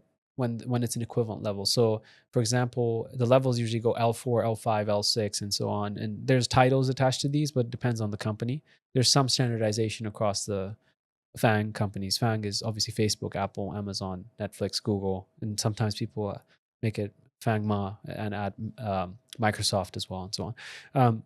L4 and 5 and stuff, pretty common. Some have others. Anyway, the point is, what I was trying to tell you is, if you're on the IC track, you often pretty much reach a cap around L6, where progression is not uh, guaranteed. So it's not like, okay, I've been doing well at L6, I'm going to become L7 in 3 years or 4 years. It's not a given. And it's considered a terminal level. So if you look at Facebook or Google, for example, when you get to L5, it's considered a terminal level, in the sense that you don't necessarily have to get an L6. It's not like you can say, you know what, why am I not getting it? You could stay at that. Although I would say L6 is definitely a possible level to get. It's not that you can't, but L7 is really the level where you can't be like, oh, I've been here for a long time, I'm doing well, why don't I have L7? L7 is a very difficult role to get as an IC. It's still difficult as a manager, but it's still possible for you to become an L7 manager, which is Right. considered senior manager. You can get a director role as well, which is an L8. Very difficult, of course. It takes a long time. But if you're trying to get an L8 at these companies as an IC, it's different, right? That the level of impact you need and so on is not just like, I'm doing good work, right? So there is still a difference between the career progression, but you don't have to always go to the top, right? I think this is one difference that also happens with people with time. They realize that maybe I just want to stay at this level and this is what I want to do. The responsibility, stress level, and so on, or the type of work that you might do at a higher level might not be what you want as well. I think that's the difference once you start working as well, right? Because in the beginning, everyone's like, I want to go to the top of the top, right? But Mhm. yeah, I think that was the Yeah, question. so that's a good summary and sort of overview of how the Yeah, two trajectories are. Usually, you start out, I guess, as an IC, yeah, and then there's sort of some cap that you get to yeah, around L6, where most people, I guess, to be able to continue, yeah. they move to If you want management. to, if you Yeah. want to. So you said those levels. What are the titles corresponding? So you have you start as a junior data scientist, you move to senior, which would be L. It depends on the company. So it actually starts at L3 most of the time. So I'll tell you Walmart, but I can also maybe tell you Google, just as an example. If you want to figure out the levels and the equivalences, levels.fyi is a good resource. Right. You can also get a sense of like the sort of salaries that you would get at Yes. certain locations and positions for that company. Yeah. So let me just tell you the levels first, then I'll talk about that, because I'm glad you brought it up, because that's important. So at Walmart, L3 is a data scientist. Informally, we often call it a junior data scientist, but the title is data scientist. L4 is a senior. That's what you get right after a PhD. You typically L3 is after a master's. So L5 is staff, and L6 is principal. Um, this is well. After that, you can become a distinguished. That's a pretty big level at Walmart, so it's not a given again. And So that's L where you said six the is L7, that's sort yeah, of the highest, and it's very difficult to reach yeah. from L6 Well, to actually, we L7. do have higher, but it's really really difficult then, Okay. right? But even L7 is very challenging to get, because the title of distinguished is actually a big deal in general, right? In Fang, obviously, it's an even bigger deal. Walmart's distinguished is a little different than what you would have at Fang. It would be a huge title there, but they also have more levels. So in Fang, an L4 is a data scientist, not senior. An L5 is a senior data scientist. An L6 is a staff, and an L7 is a senior staff. All right. So it And changes then a little bit depending on the and company. then L8 is a principal. Companies that are not FANG often give you a nicer title to attract you. Hmm. I've actually seen some people fall into that in a funny way because, like, if you're in a startup, you might get a VP title. That doesn't mean that that's the equivalent of even a director in a lot of the bigger companies, right? And people just like, I don't want to lose the title. It doesn't make any sense, right? The equivalence is just not there. Right. I've actually seen a case like this even recently, and I like, had to explain to them, look, that this you can call yourself whatever you want, but everyone knows that a VP from a startup is not equivalent to even a director in most of the bigger Right. companies, right? So you have to get out of that mindset because that's how they're keeping you there, right? Right. Yeah. And that's very important. Don't worry about that stuff, right? Like worry more about the equivalence. Now, levels off .fyi is a little bit incorrect with the mapping sometimes, but to be honest, it's pretty decent overall. The other way I would confirm if you're really unsure is go to Team Blind, do a post, search for a post as well. Like, what is this company's equivalent for this title? And try to figure out well, right? Don't make sure you don't get under leveled or something, but it can be a little bit tricky. The pay on the website is it's hard for me to say how correct it is in a general sense. I think it makes sense that for a lot of the FANGs and bigger companies it is, but to be honest, it's very out of date for a lot of companies, even known companies. Like I've seen that sometimes the pay it's showing is actually 2 levels lower, meaning if you go up 2 more levels, that's the actual pay nowadays for that level. Mm. And it can be for a few reasons. It could just be that there's a lot of people getting lower offers, or it could be that it's getting corrupted by the data from other locations or stuff. But even if you filter by location, sometimes it's a bit incorrect. Surprising, but it's happened over the past few years. It used to be pretty precise for the small, not smaller, but like even tier 2 and 3 companies. I've seen other cases too. If you want to figure out pay, there's actually a hack at least these days for California. So legally, they have to give you a range for the pay nowadays.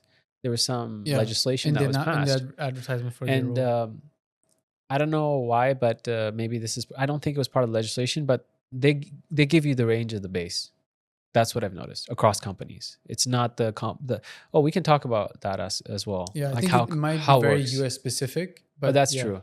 So, compensation is usually your base, your stocks, and your bonus, right? It's not just your base. A lot of it is often the stocks aspect as well, especially for higher roles. Yeah. But the base range you can find out from looking at the job postings in LinkedIn. Yeah. Just filter by the company, look at the title, and Yeah. you'll see it right there.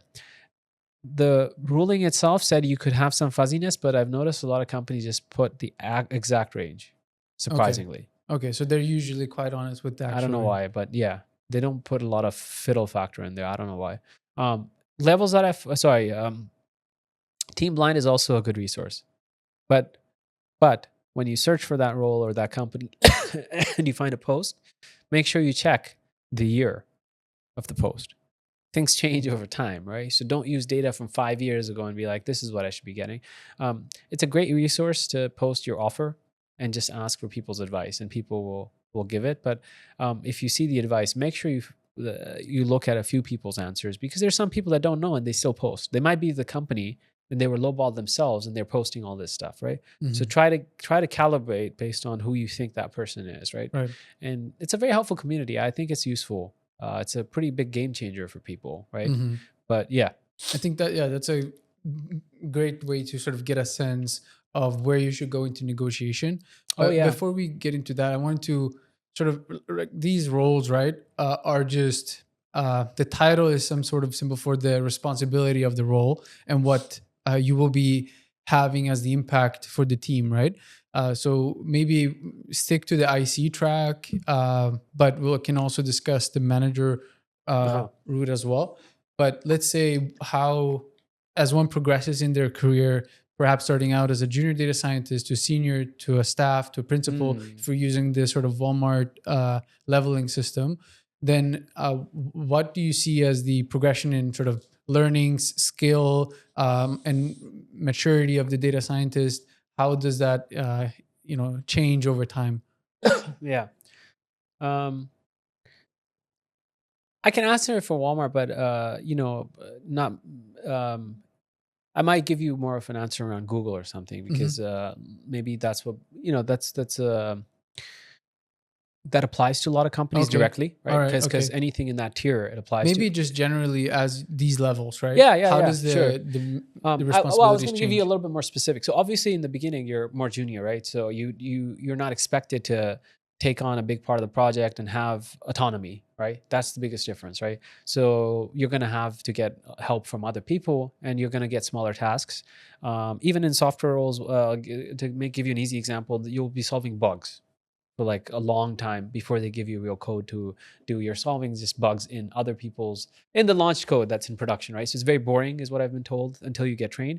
In data science, that's not likely, but you'll get smaller tasks on the projects, and maybe you're one of the data scientists with another person who's going to help lead you, and so on. So this way, you will learn, right? Um, as you move up, the main difference I would say is the autonomy and the breadth of your skills, right? So, depending on the team, you might have different types of data science problems that you're thrown at, right? So, one day you could be doing recommendations, another day you could be building something. I was thinking of my own projects, but you could be building like a customer segmentation model or something. And the difference is that a person who's more senior can still tackle those without being like, you know what, I don't know what to do in this situation. Let me get back to you in half a day after I read about it, because they've usually seen enough problems, right? So the ability to do solutioning without much help, and also custom solutions. That's what I would say. So it's not just like, you know what, let me just grab k-means and run it. You might have to customize a solution based on the data you have. The biggest opportunity in data science that I usually see is, there's so much research that's already happened a lot in, right? Obviously, it's all out there pretty much, right? Yeah, but sometimes you have a very specific niche in your data set that no one's explored. Why people don't just explore your company's data set, so you are able to cater for your specific case, and that's where the best data science comes from in terms of a custom solution that works well for your use case, whereas the generic solution was tackling like a very broad set. That's where the nice data science work can come out of, right? But yeah, that's the main change, and the autonomy and the ability to deal with cross-functional stakeholders.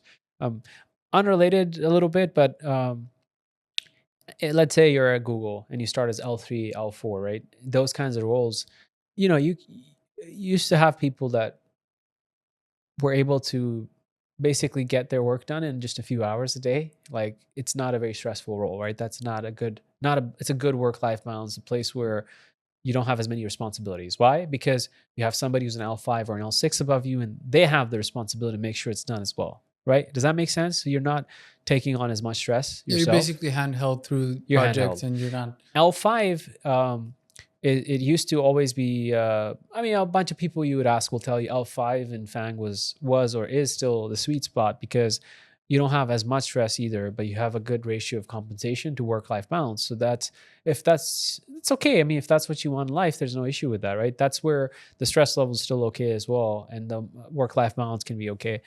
Maybe these things are shifting a little bit with all the layoffs happening, but typically that was the case. L6 becomes a bit tougher now because you have a lot more responsibilities, right? You have to do a lot of, yeah, you're in charge of the projects usually, or you're a big part of the project. Not to say that you can't figure out some way to have work-life balance, but this is why, if you just wanted to have sort of a reasonable compensation with those things, a lot of people would tell you to just stay at L5, right? But once you get to L6, it's not likely you'll move up anyway. So you could stay at L6. But the advice a lot of people will give is, if that's what you want to prioritize, stay at L5. Just as a side note. Okay, because the sort of the increased Yeah, yeah, responsibility increases your stress, so that might. and workload, right? Mhm. At L5, it's the sweet spot. So, and even compensation is not bad. It's not that it's bad, right? So, it sounds weird because a lot of people, when they especially first graduate, they're like, I just want to keep moving up. But you also have to realize the situation in the Yeah. right. Of course, there's differences between companies as well. So the other thing, we probably won't organically touch this topic, is research the culture of the company, right? There's some companies that have a very hard um, culture, like, you know what I mean, like, they stress you a lot. I wouldn't want to work there personally, right? I'm not, maybe I won't name them, Walmart's not one of them, obviously. Otherwise, wouldn't be here for this long. But you want to steer clear, perhaps, of those Right. kind of Or at least companies. be aware of the At least culture be you're aware, getting because then into. you need to know that that's what you're getting into, Yeah, right? People still work there. That doesn't mean that it's bad. exactly. You just need to make a conscious But just be decision. aware, because you don't really realize what it is until you start it. That's the key, right? If I just told you it's bad, like, you're gonna, even if I gave you examples, you're not gonna understand until you're in it, right? So it's a big decision to make if you're gonna enter into those types of companies. But if you research enough online, you can find out this information, right? It's not rocket science, but that's what you need to do. Talk to people and do that research, because Mhm. in those kinds of places, the majority of teams might have that type of experience, whereas in other companies, yeah, sure, there's probably some team that has a bad experience, but there's majority might not, right? Or a decent number might not. You want to try to figure out the average. Things are shifting in the Bay Area right now because even like Google, Meta, all the layoffs and all this, right? Meta announced, I think, last year a year of efficiency, so it might be getting more stressful across, right? Because people are getting worried. Um, but generally, you can figure out what the kind of culture is in a company, right? And what it's like. Right. So do your sort of research on that Yeah. before. Yeah. Um, Absolutely. and okay, so I think we covered a lot of different.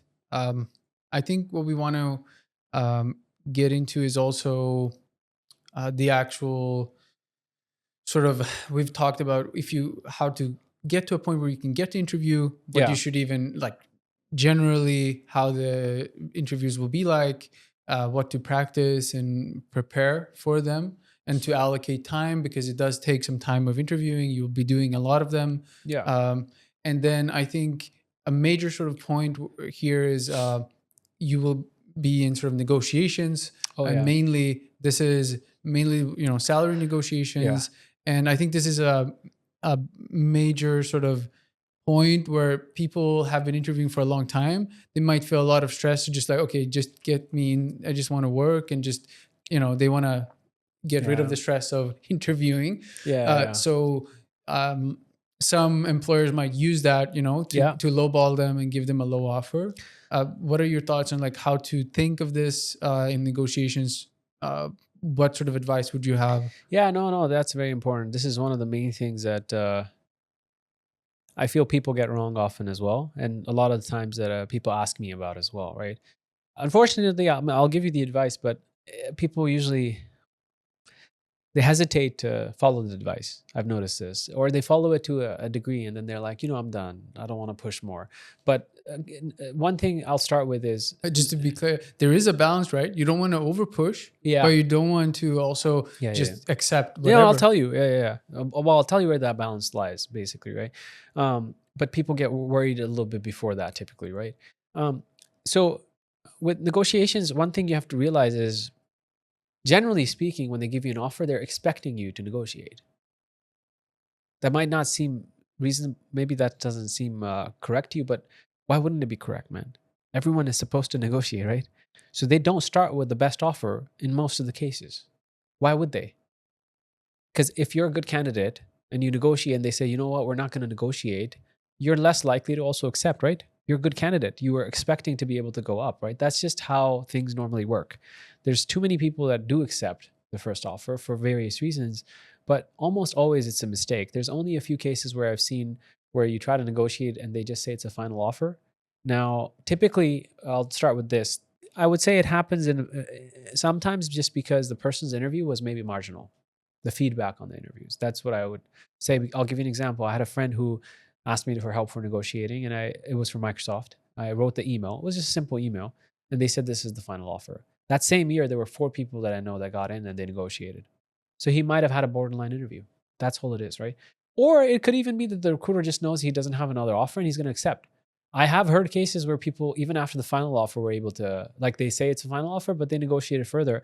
But most people don't want to push it beyond that, even though that was the first message. So he didn't push, and that's fair, right? But most of the times, it doesn't happen where they say, you know what, this is the final offer, right? So remember that you're leaving a lot of money on the table for no reason. I think one thing to add here is that it's not just you're leaving growth in the future as well, right? Yeah, that's what I was about to tell you. So it's not the money on year one only. It's also year two, three, four, typically a few years. I mean, sometimes it can reset because when you get the next offer, maybe it wouldn't have mattered for that next offer. But you usually are leaving a good amount because the thing is, people think, okay, I'll get it improved later. It gets improved by a certain percentage once you have joined the company. Okay, that percentage cannot change a lot for most places. That's just not how the system works. Yeah. So if you messed up on the beginning, you're done. Unless you were lowballed very significantly, there are some cases where a company has policies around this guy's like way too low in the bracket. Let me move this person up. But that's usually not common, right? That doesn't happen that often. So Yeah. you need to do it in the beginning. Everyone does the same mistake, especially when they're new grads, because they're worried the offer's going to go away. The offer, that's a very, very rare circumstance where a person's going to be like, you know what, you're negotiating too much. That doesn't really happen, right? That Right. would happen if you didn't know how to speak to the person. So you can't be rude to a recruiter, obviously, right? You don't go to the call and be like, hey man, I need this much. You chit chat first. You ask them how the day was, you know, where they live. You try to get to know the person. A negotiation is not with a robot, right? That's the mistake that still wouldn't normally be like a reason he's just going to rescind it. But as long as you do these things, that person's not out to get you. Their job is to get you for the lowest pay they can. Remember this, right? It's not to get you a good offer where you will be happy. It's to get you in for the lowest pay you'll accept. That's the job of a recruiter, right? It's obvious as well, right? So you want to keep that in mind when you're negotiating. The other thing is they're very adept to negotiation tactics. It's not a bad thing. That's their job. So one of the biggest things they use is if you ask for something, if you're doing it on the phone and you're brave enough to do that, they'll be silent. This is shown by psychology. My PhD uh, professor in the healthcare side was a psychiatrist, I think. Yeah. So one of his employees told me that he used to use it on him, and he said whoever breaks the silence first is the one who loses. You just have So to they stay use some silent. mind They do, and actually, if you look online, you'll find out about this. There's like a 3 second rule, or you just stay silent. Don't if they stay silent on purpose to make it seem like you asked for too much. They can do this type of stuff. And you feel bad, and some people cave. Don't do that. That's why I often tell people to just negotiate in the email. Just write it all down, wait for the rebuttal. Right? Some recruiters don't let you do that. They just want to set up a call to talk to you.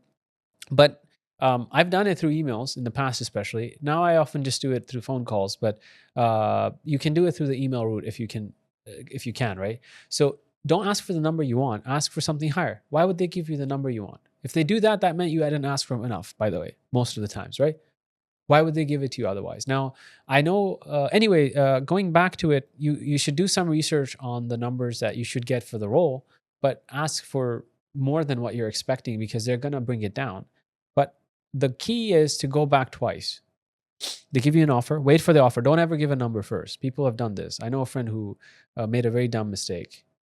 The the manager was giving him an offer, and he said, "You're gonna get an offer. What's your expectation?" He gave him a number. Next thing you know, he has that exact number as an email. Well, what if he says a number that's higher than Then they will just negotiate it down. mhm. I mean, unless you go 2x or something really ridiculous, it's not. I mean, even then they would just say that's really insane or something, and then you just talk about it, right? But anyway, in this case specifically, I even got his offer negotiated, even though he had said the number they got it. I just told him write an email saying you did more research and you think this would be a more commensurate pay. He increased it by like 15,000 or something, right? Just by sending another email, Mhm. right? But it was still dumb because he probably could have gotten even more if he waited for the first offer. Now he had already shown the intent to accept. It's not going to be possible to get him way more, right?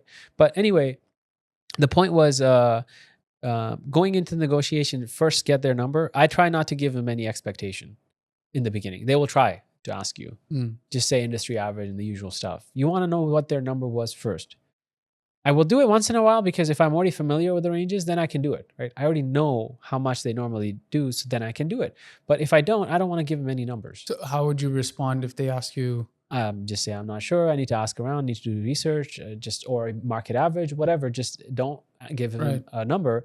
And especially if you're a new grad, how would you know the numbers, right? Why would you know them? If you would research as best as you can on But you just say, levels. I just, I don't know. You tell me.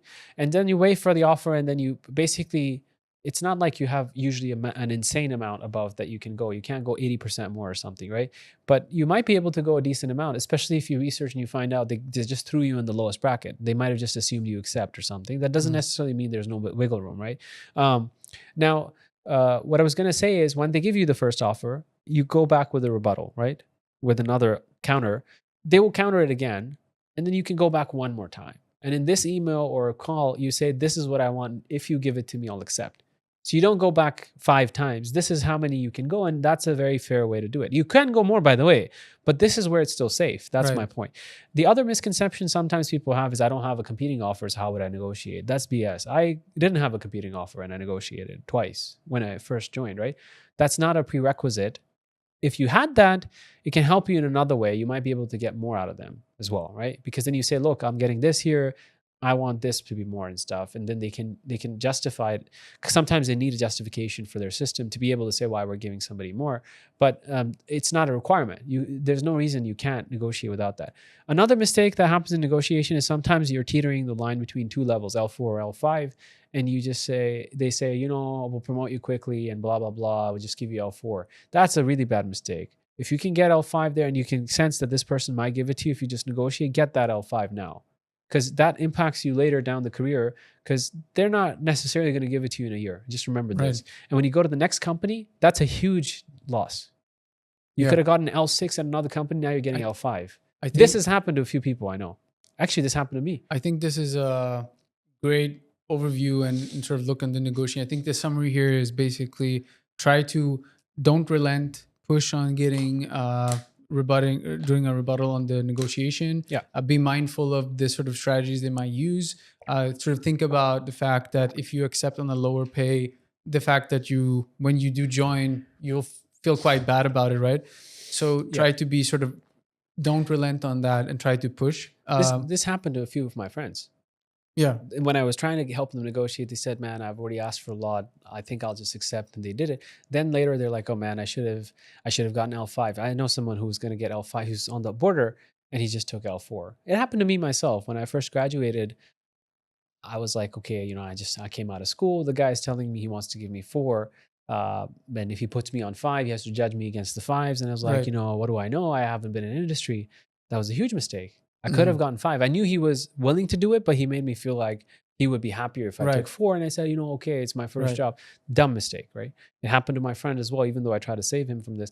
Only one thing I wanted to mention, I know you summarized it already, but negotiation is not just base, right? Which is obvious, right? But they have a certain leeway in each component. That's the more important key. One thing to keep in mind, this is US specific. I know. But yes. But stocks still have a different amount of negotiation. The bonus may or may not have it. Maybe the bonus usually wouldn't.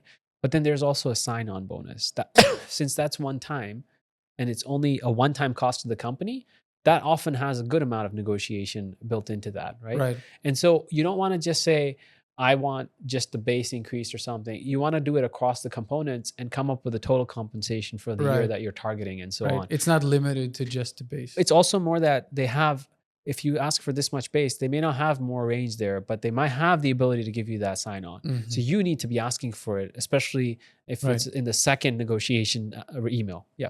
Okay. I think this is great for people sort of on this topic. I think we'll take a final break, and then when we'll finish the final part, we'll try to basically look at, once you're at a role, like let's say you accept, how to sort of progress within that organization, and how you can sort of showcase to your manager in that case that you're wanting that, and how you can do the effort that's required to sort of level up, right, to get a promotion within it. Absolutely. And then I also want to touch on some other, which is, consulting and common mistakes in general. So let's discuss that in the final part, and let's take a quick break. Sounds good. Sounds good.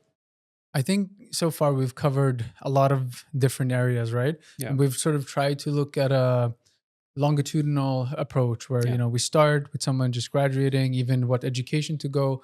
And now we're sort of in our sort of a discussion, we're at a point where, okay, let's say they join. We've tried to, cover the negotiation, and then now they've accepted the offer, right? I think here now, basically, we wanted to talk about how does one then sort of grow in their career at a company, right? Yeah. So this is getting into the company now, like the actual work begins. And how should one think? What should the mindset be for being able to go from, let's say, a junior to a senior to a staff? And what are your thoughts on this? No, that of course, this is very important. I think what I can tell you is what they should do, and also the common mistakes that people make, not just in how they operate, but in also how they hold back their own careers. So let me just go into it. I think the one thing that when a person starts is often people have like an imposter syndrome, right? Especially when they're coming out of school. That's very normal and it's expected, and everyone knows it. Everyone around you also realizes you're a new graduate. They're not crazy, right? They were a new graduate at one point, so take comfort in that and don't get too stressed. Depending on your own skill level, I mean, in the end, it will work out, right? Like you don't need to worry too much, but the way you make it work out, if you're having trouble, is you ask for help from different people, and it might not just be your manager or the person that's in your team. It could also be other people, and reaching out for help is quite a normal thing to do, and it's something you want to use as needed. Of course, ideally, you're not just getting other people to do your work just because you're new, but make sure you use that when you can, right? Instead of sitting there and getting stuck and being worried about asking questions, right? Those kinds of things. This is real stuff that people do or don't do, right? But so, I mean, some people do it too much though, where they're just asking for a lot of help from many people. And I've actually seen a case where the person was asking for help from like many different people. And then we once talked and we were like, what the hell? I thought I was the only one. And the rest of the work was that person doing it. So you can't get overboard, but that's a situation where that person obviously didn't even have the skill to be there, but they just landed the internship somehow. But you want to be willing to do that. The other thing I would say, obviously, like the rest of the advice is, there's a lot of advice that's just commonplace, right? What you would expect: get the work done and like be easy to talk to and make sure the manager knows what you're doing. I'm not going into that because it's very obvious. I think most people do that. What they don't do in the junior roles, in the first positions, even if you're coming after a PhD, is they often don't speak up. And that's, I think, the biggest issue that I see is, for example, it doesn't matter that you don't have experience. You might come into a team and realize, you know what?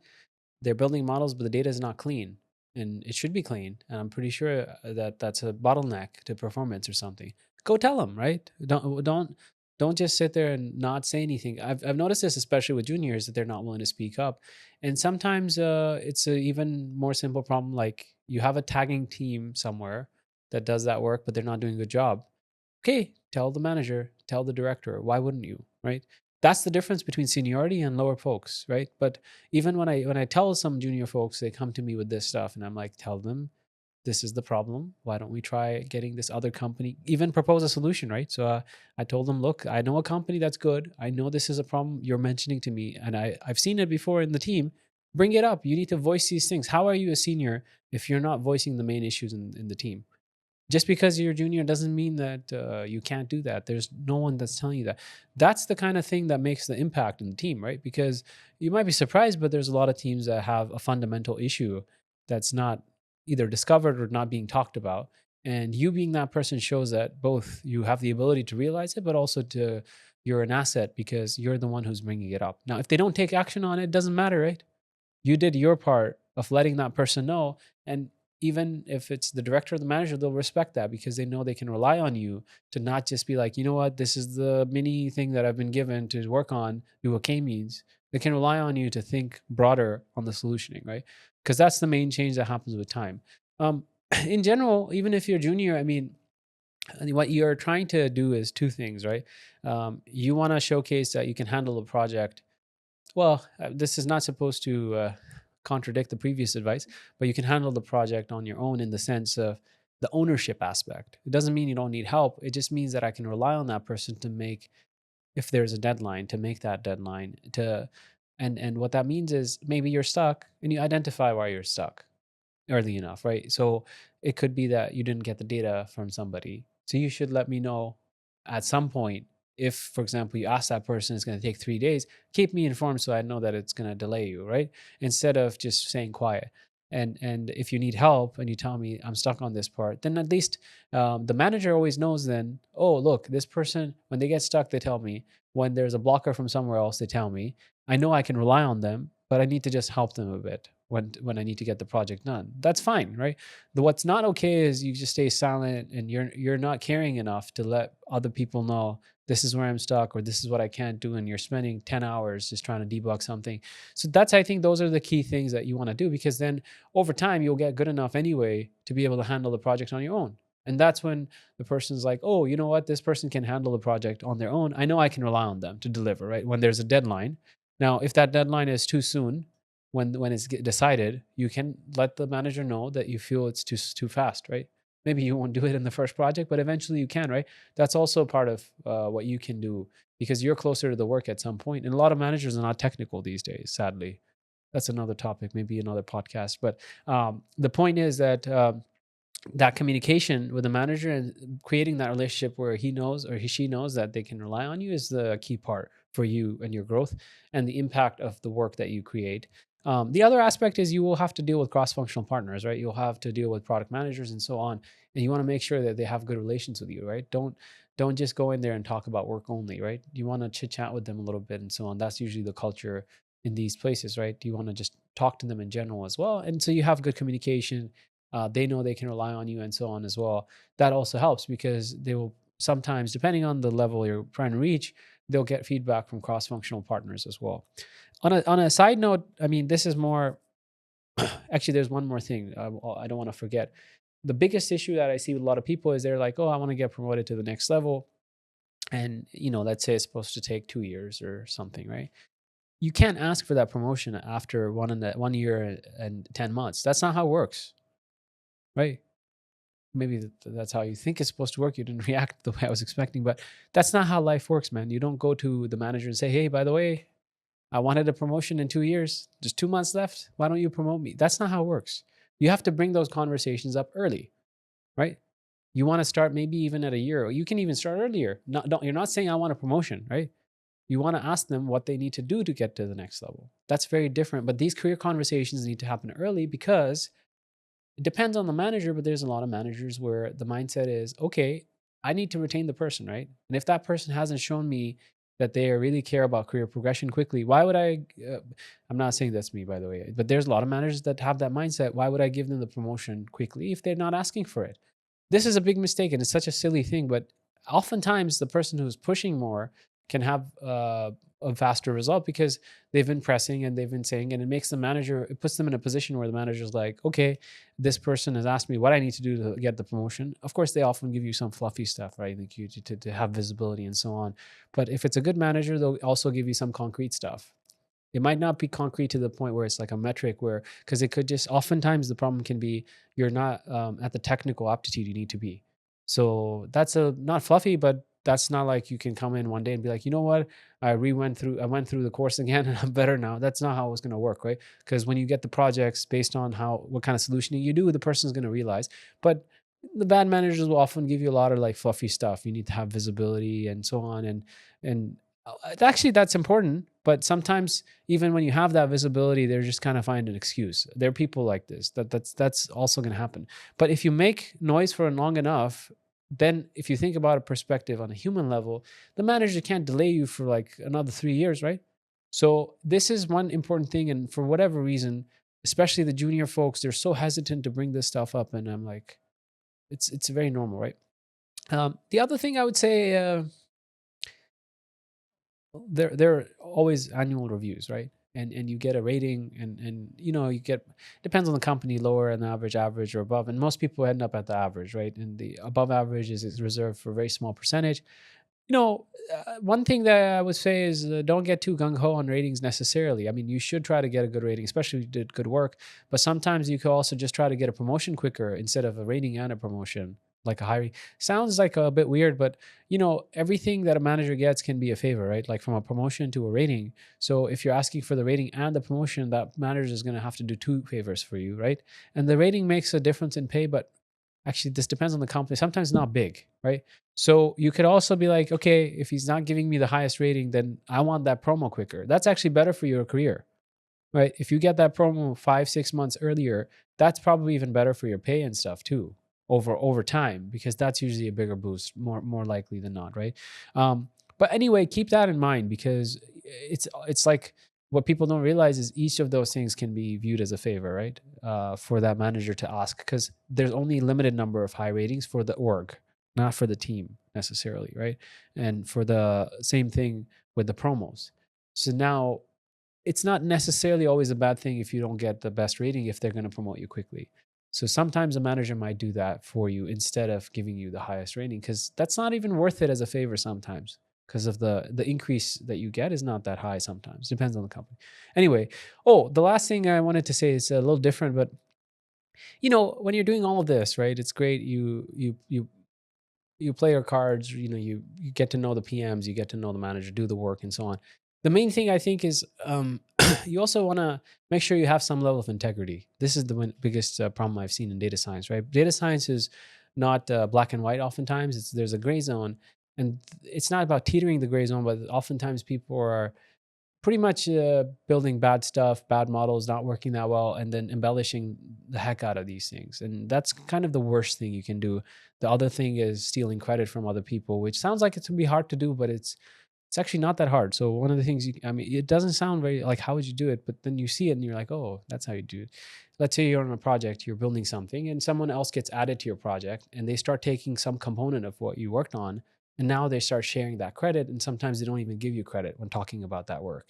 You're going to feel annoyed, and it may even impact your career growth, but you're definitely going to feel upset, right, about this kind of stuff. But there's people that play these kind of games, and I would say mainly as a person, don't do these types of things, right? I've often realized it doesn't make any difference. I've seen people who do this stuff, made no difference to their career trajectory. Zero. In fact, I know one person who did this, they didn't even get promoted once, right?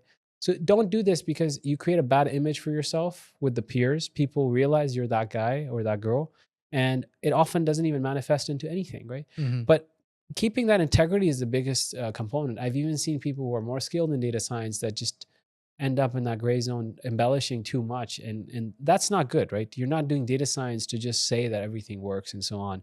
And I think that's one important aspect. And just to finalize that, just this small piece I would say is, you often think, oh, let me, what's that phrase, like let me fake it till I make it, or this type of similar to that. You might sometimes be like, let me not do the best job and like kind of just do sort of okay and so on. What I've realized is, the difference between the good, having fully good intentions, and like kind of grayish, is often not that much different in terms of how much extra you would have to do. Just try to be good overall, and you'll feel better about yourself as well. And I think don't expect, though, the last thing I would say is, don't expect that you will always get rewarded for what you do. That's not how it necessarily works. That depends on your manager, right? So if you're in a situation where your manager, actually, this is an important topic. If your manager isn't the type of person that will necessarily recognize, they might realize you're making a lot of impact, but they might not reward it. It depends on the mindset of the manager, right? They may not be the type of person that makes sure you get what you should have. Then you have a few choices to make, right? Either you're okay in that kind of team, you can bring it up to him or her and so on and discuss it. For example, there are some managers that want to make sure everyone gets a reasonable rating, but not specifically reward that person who did most of the work. That's a manager's, it's not a good thing, by the way, but they're managers like this. They're good people because they don't screw anyone over, but they also are not rewarding that person who did the actual work. So it's not actually the best thing, but they will find these situations. Then you have to decide, do I want to stay in the team, right? You have one of two options. You either talk to the manager enough, and sometimes you can resolve it, or you change teams, right? That's okay. But don't expect that it's like university, right? That's the difference. In university, you had grades. Everyone knew where everyone stands and so on, right? You don't have that in industry, right? So a lot of people are making it through politics, where they're getting to know the right people, and that's why they're moving up. It happens, right? Even if it shouldn't. A lot of times you're stuck under a manager who won't be able to promote you quickly, just because their mindset is not the same as yours. They view promotions to be something that should take a long time, whereas another manager has a different mindset. Sometimes you meet a very good manager too, right? Who makes sure you get what you deserve, even if you don't ask for a promotion, right? I don't wait for my people to ask me for a promotion. It's just based on, oh, okay, they did well enough, I'll do it, right? Why should I not do it? It doesn't make sense, right? If they're at the next level, I should do it. But not every person is like this, right? That's not normal for a lot of managers, actually. You'll find, right? The I think that was pretty much what I wanted to cover here, but there was Yeah, this one. is great. I think this is great sort of advice on this. I think The last thing that I want to mention, because I don't think you'll even bring it up, the biggest problem, not problem, biggest challenge is when people want to move to a leadership role, management from IC. I don't know if you had that in mind to ask about. Yeah, no, because I'm sort of on that IC track, so I haven't thought And this about this. podcast is for the people, man, Yeah. not for you. I'll just say that that's an interesting transition. It's not an easy one. In this, no, it's not difficult necessarily because of skill difference. It's just because it's like when you're a new graduate, you don't have leadership experience, so people are worried about trusting you as a manager, right? And it's not always organic. Like, oh, he's doing well, let's make him a manager. It's unfortunate, but a lot of times it involves luck. So somebody has to leave from your team, like a manager, and maybe you can get the role. But sometimes there's somebody who's been there a long time, they want the role and you won't get it, and you can't even say much because sometimes you know that person's legit and they've been there for 5 years. So there is unfortunately this luck aspect that can come into management. But of course, the way to do it is still the same, to keep telling your manager or whoever that you want to move up. It doesn't always work though. So you may, in this situation, one of the things that people don't realize, even I didn't realize it until later, you can change teams. Changing teams is not a big deal at a lot of companies, and there's usually an internal job board. For us, it's Workday. You can open up all the jobs and see them, and you can just apply, and you might get something. Um, I was even just I wasn't even looking to change. I actually did this, but I wasn't even looking to change. I was just bored, and my friend told me about Workday and the internal job posting. I started looking at them once in a while, and then I was like, I'll keep looking at these. May as well apply to a few just to see. And then I started applying, and then I got one, and I said, maybe I should change. So it wasn't as intentional for me, but it just became real on its own, kind of. But otherwise, I would not have ever changed teams, probably. So this is one of the things that people don't really tell you about because nobody told me. And then I realized something afterwards. I noticed quite a few people who had moved up in management, not just to management, but up in management, had Mhm. changed teams within the company.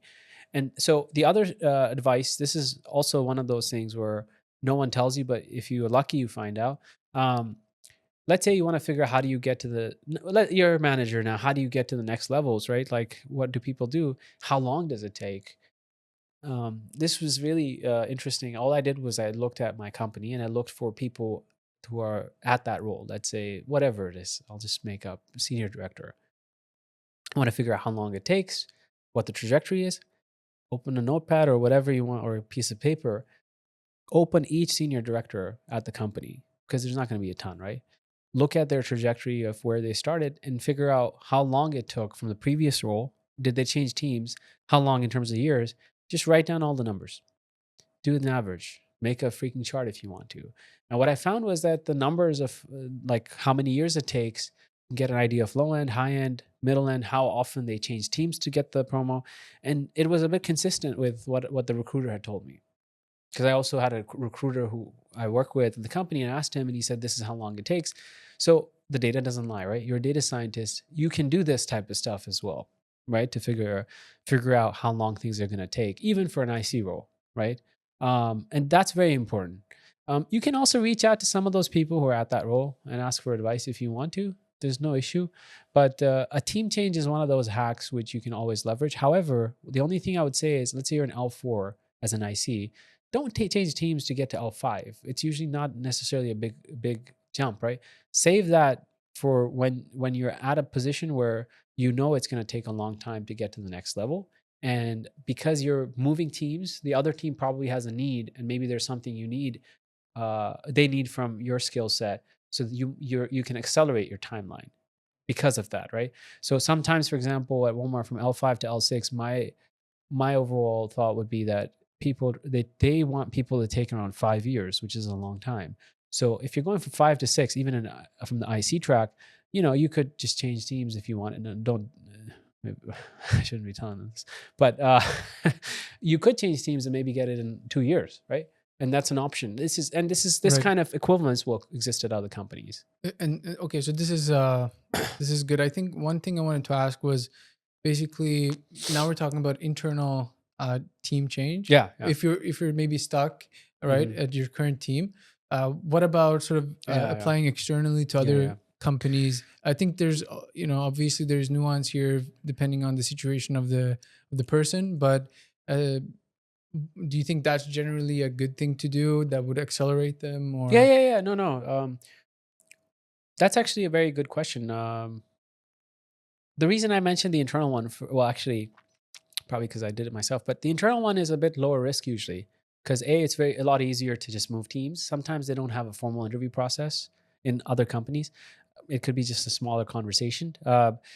But it's also lower risk usually because you know the culture of the company, you know the data, you have a lot of pre-existing knowledge that's helpful for you. So your onboarding would be easier for yourself, and you feel more comfortable because you have connections in the company, right? You should build connections in the company in general if you can.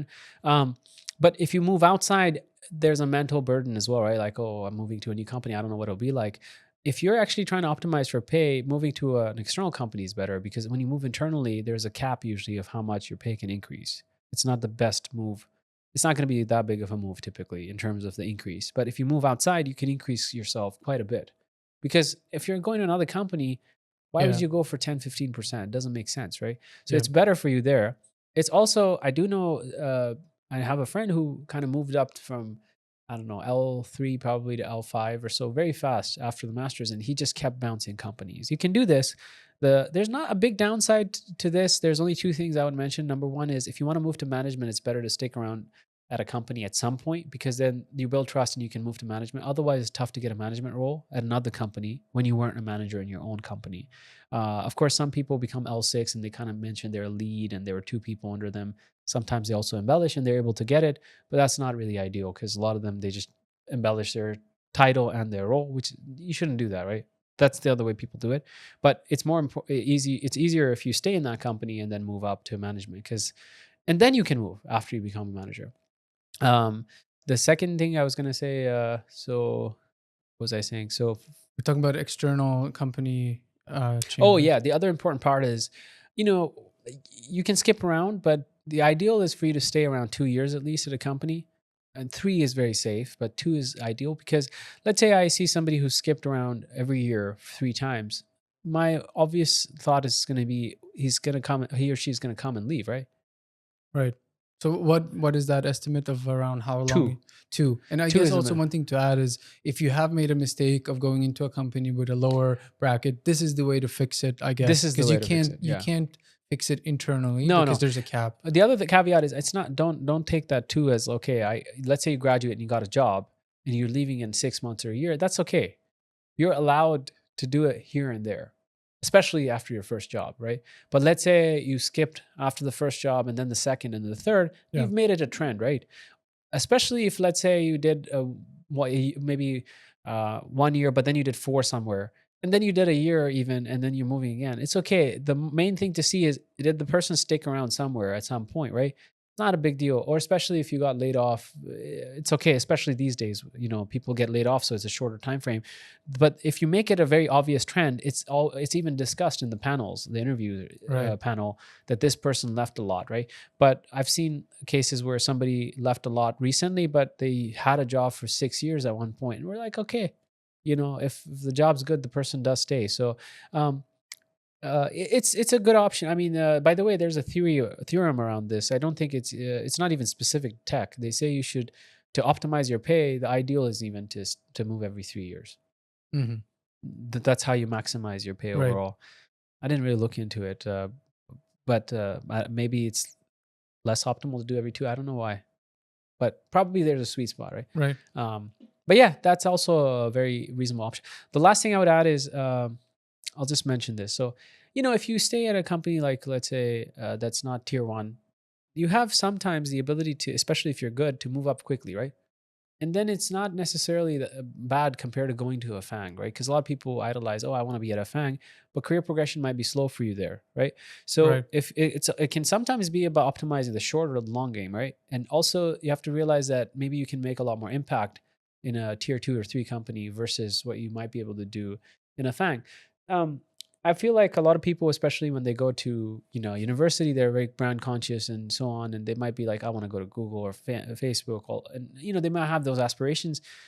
It often goes away, not for everyone, but I would say it often goes away. So, um, I'm not saying don't go there, but I think the ideal, if you're just wanted it for your record, like on your resume, you can have one brand name at some point in your career, and that's nice because it gives you a little extra validation in general, right? beyond just oh, I worked in tech, even if it's in the Bay Area. It is nice. It does even make a difference to the callbacks. I've seen some YouTube videos of someone who created the same resume. One said Meta, one didn't, and so on. And he had a higher percentage callback just because he had it somewhere in the itinerary. But it's not that it's not that you would be unhappy in another company. I think that's sort of just the hustling mentality that you have because you go to schools, you want to go to the top school and so on. So that's something that I think is a shift in mindset that happens. A lot of people who were at FANG in the last few years also tried to figure out what should I do next. This is another thing that has happened because if you've noticed the stocks have gone up, right? Like, and a lot of the compensation is from stocks, so that's actually a lot of compensation increase for them. I heard some of them went to crypto startups, for example, because now their goal became from okay, we've made a good amount of money, but how do we retire quickly? Let's just do a play where it's more risky, but let's try to get there right away. You know, so it's not. I mean, you kind of stop caring about brands a bit at some point, career wise. That's I think a shift you don't expect necessarily when you're starting out, right? Mm-hmm. Yeah. I know this conversation now we've covered a lot of Yeah, yeah, yeah. grounds, and I think this will be really useful. I wanted to ask one thing, sort of selfishly for me, because now we've talked sort of for corporate Yeah. sort of career. Yeah. What if you're doing like I am, which is more um, as a consultant slash freelancer, Yeah. Yeah. and doing that kind of route, right? Yeah. Because that's very different from this what we're discussing. So Yeah. what general kind of advice would you have for someone going that route? What are the pros and the cons compared to Yeah. going to an industry in a big company? Just wanted to ask that, and I know we're getting long in this conversation as well. No, so. no, it's okay. No, that's a very good question. So I think on the consulting route, obviously, I'll quickly say, obviously, you might be able to do different kinds of problems, and there's going to be more variety because when you're in a team, most teams they work on a specific type. So as a consultant, you might want to be able to change projects more often and do different companies. That's one advantage. But if you're a consultant for one company for a long period of time, the main advantage becomes that you typically, you're more external to the team, right? You're part of the team, but you're kind of sheltered from the team in general, so you don't have to deal with as much of any politics or anything, right? You don't really care that much. You're just you might care about the project, but it's not like you're looking for necessarily career progression or anything like that. So you're a little bit disconnected there. It's just more about, okay, you find the work interesting, you're going to get the project done and so on. So that's one advantage there. In a general sense, I think it's just, it's just better on that front mainly, right? I don't think there's a lot of other advantages to consulting. The other one obviously is you can pull the plug whenever and generally go to a different company, and you have a variety of exposure this way that you can have because you could do other types of companies. But I think big tech can be like a bit slower, right? There's a lot of policies and so on, right? And as a full-time employee, the pace can often be a little bit slower. But as a consultant, you often won't run into that type of issue, especially if you consult for smaller firms and so on, right? So those are the kind of advantages you might have as a consultant, because not everyone wants to be in the industry dynamic, and I think that's where it can make sense to do consulting work. Mm-hmm. Yeah, that makes a lot of sense. I think we'll finish the conversation here. Yeah, I really sure. appreciate this Of course, of conversation, course. and I hope to the people watching as well that they'll find they'll find something that is very sort of informative, and Yeah. that they can take with them on their career as well. I know I said it in the beginning, but you've helped me a lot throughout mine so Yeah. far, so I know that this information is really useful. And I hope others will resonate as well. Yeah, So again, absolutely. thank you for the conversation. I'm happy that we were able to do it today. Yeah, it's long overdue, and I had a lot of fun chatting with you about all this. Got a lot of content out, I think. So hopefully it helps people figure out kind of what they want to do career-wise and where to go and how to navigate data science. But yeah, Awesome. pleasure being here. Thank you. Yeah, you're welcome. Thank you for listening to this episode of the Real AI podcast. If you like the video, press the like button, subscribe if you haven't, and comment if you have any suggestions on future people I can bring on to the podcast, topics you would like to see, etc. Thank you.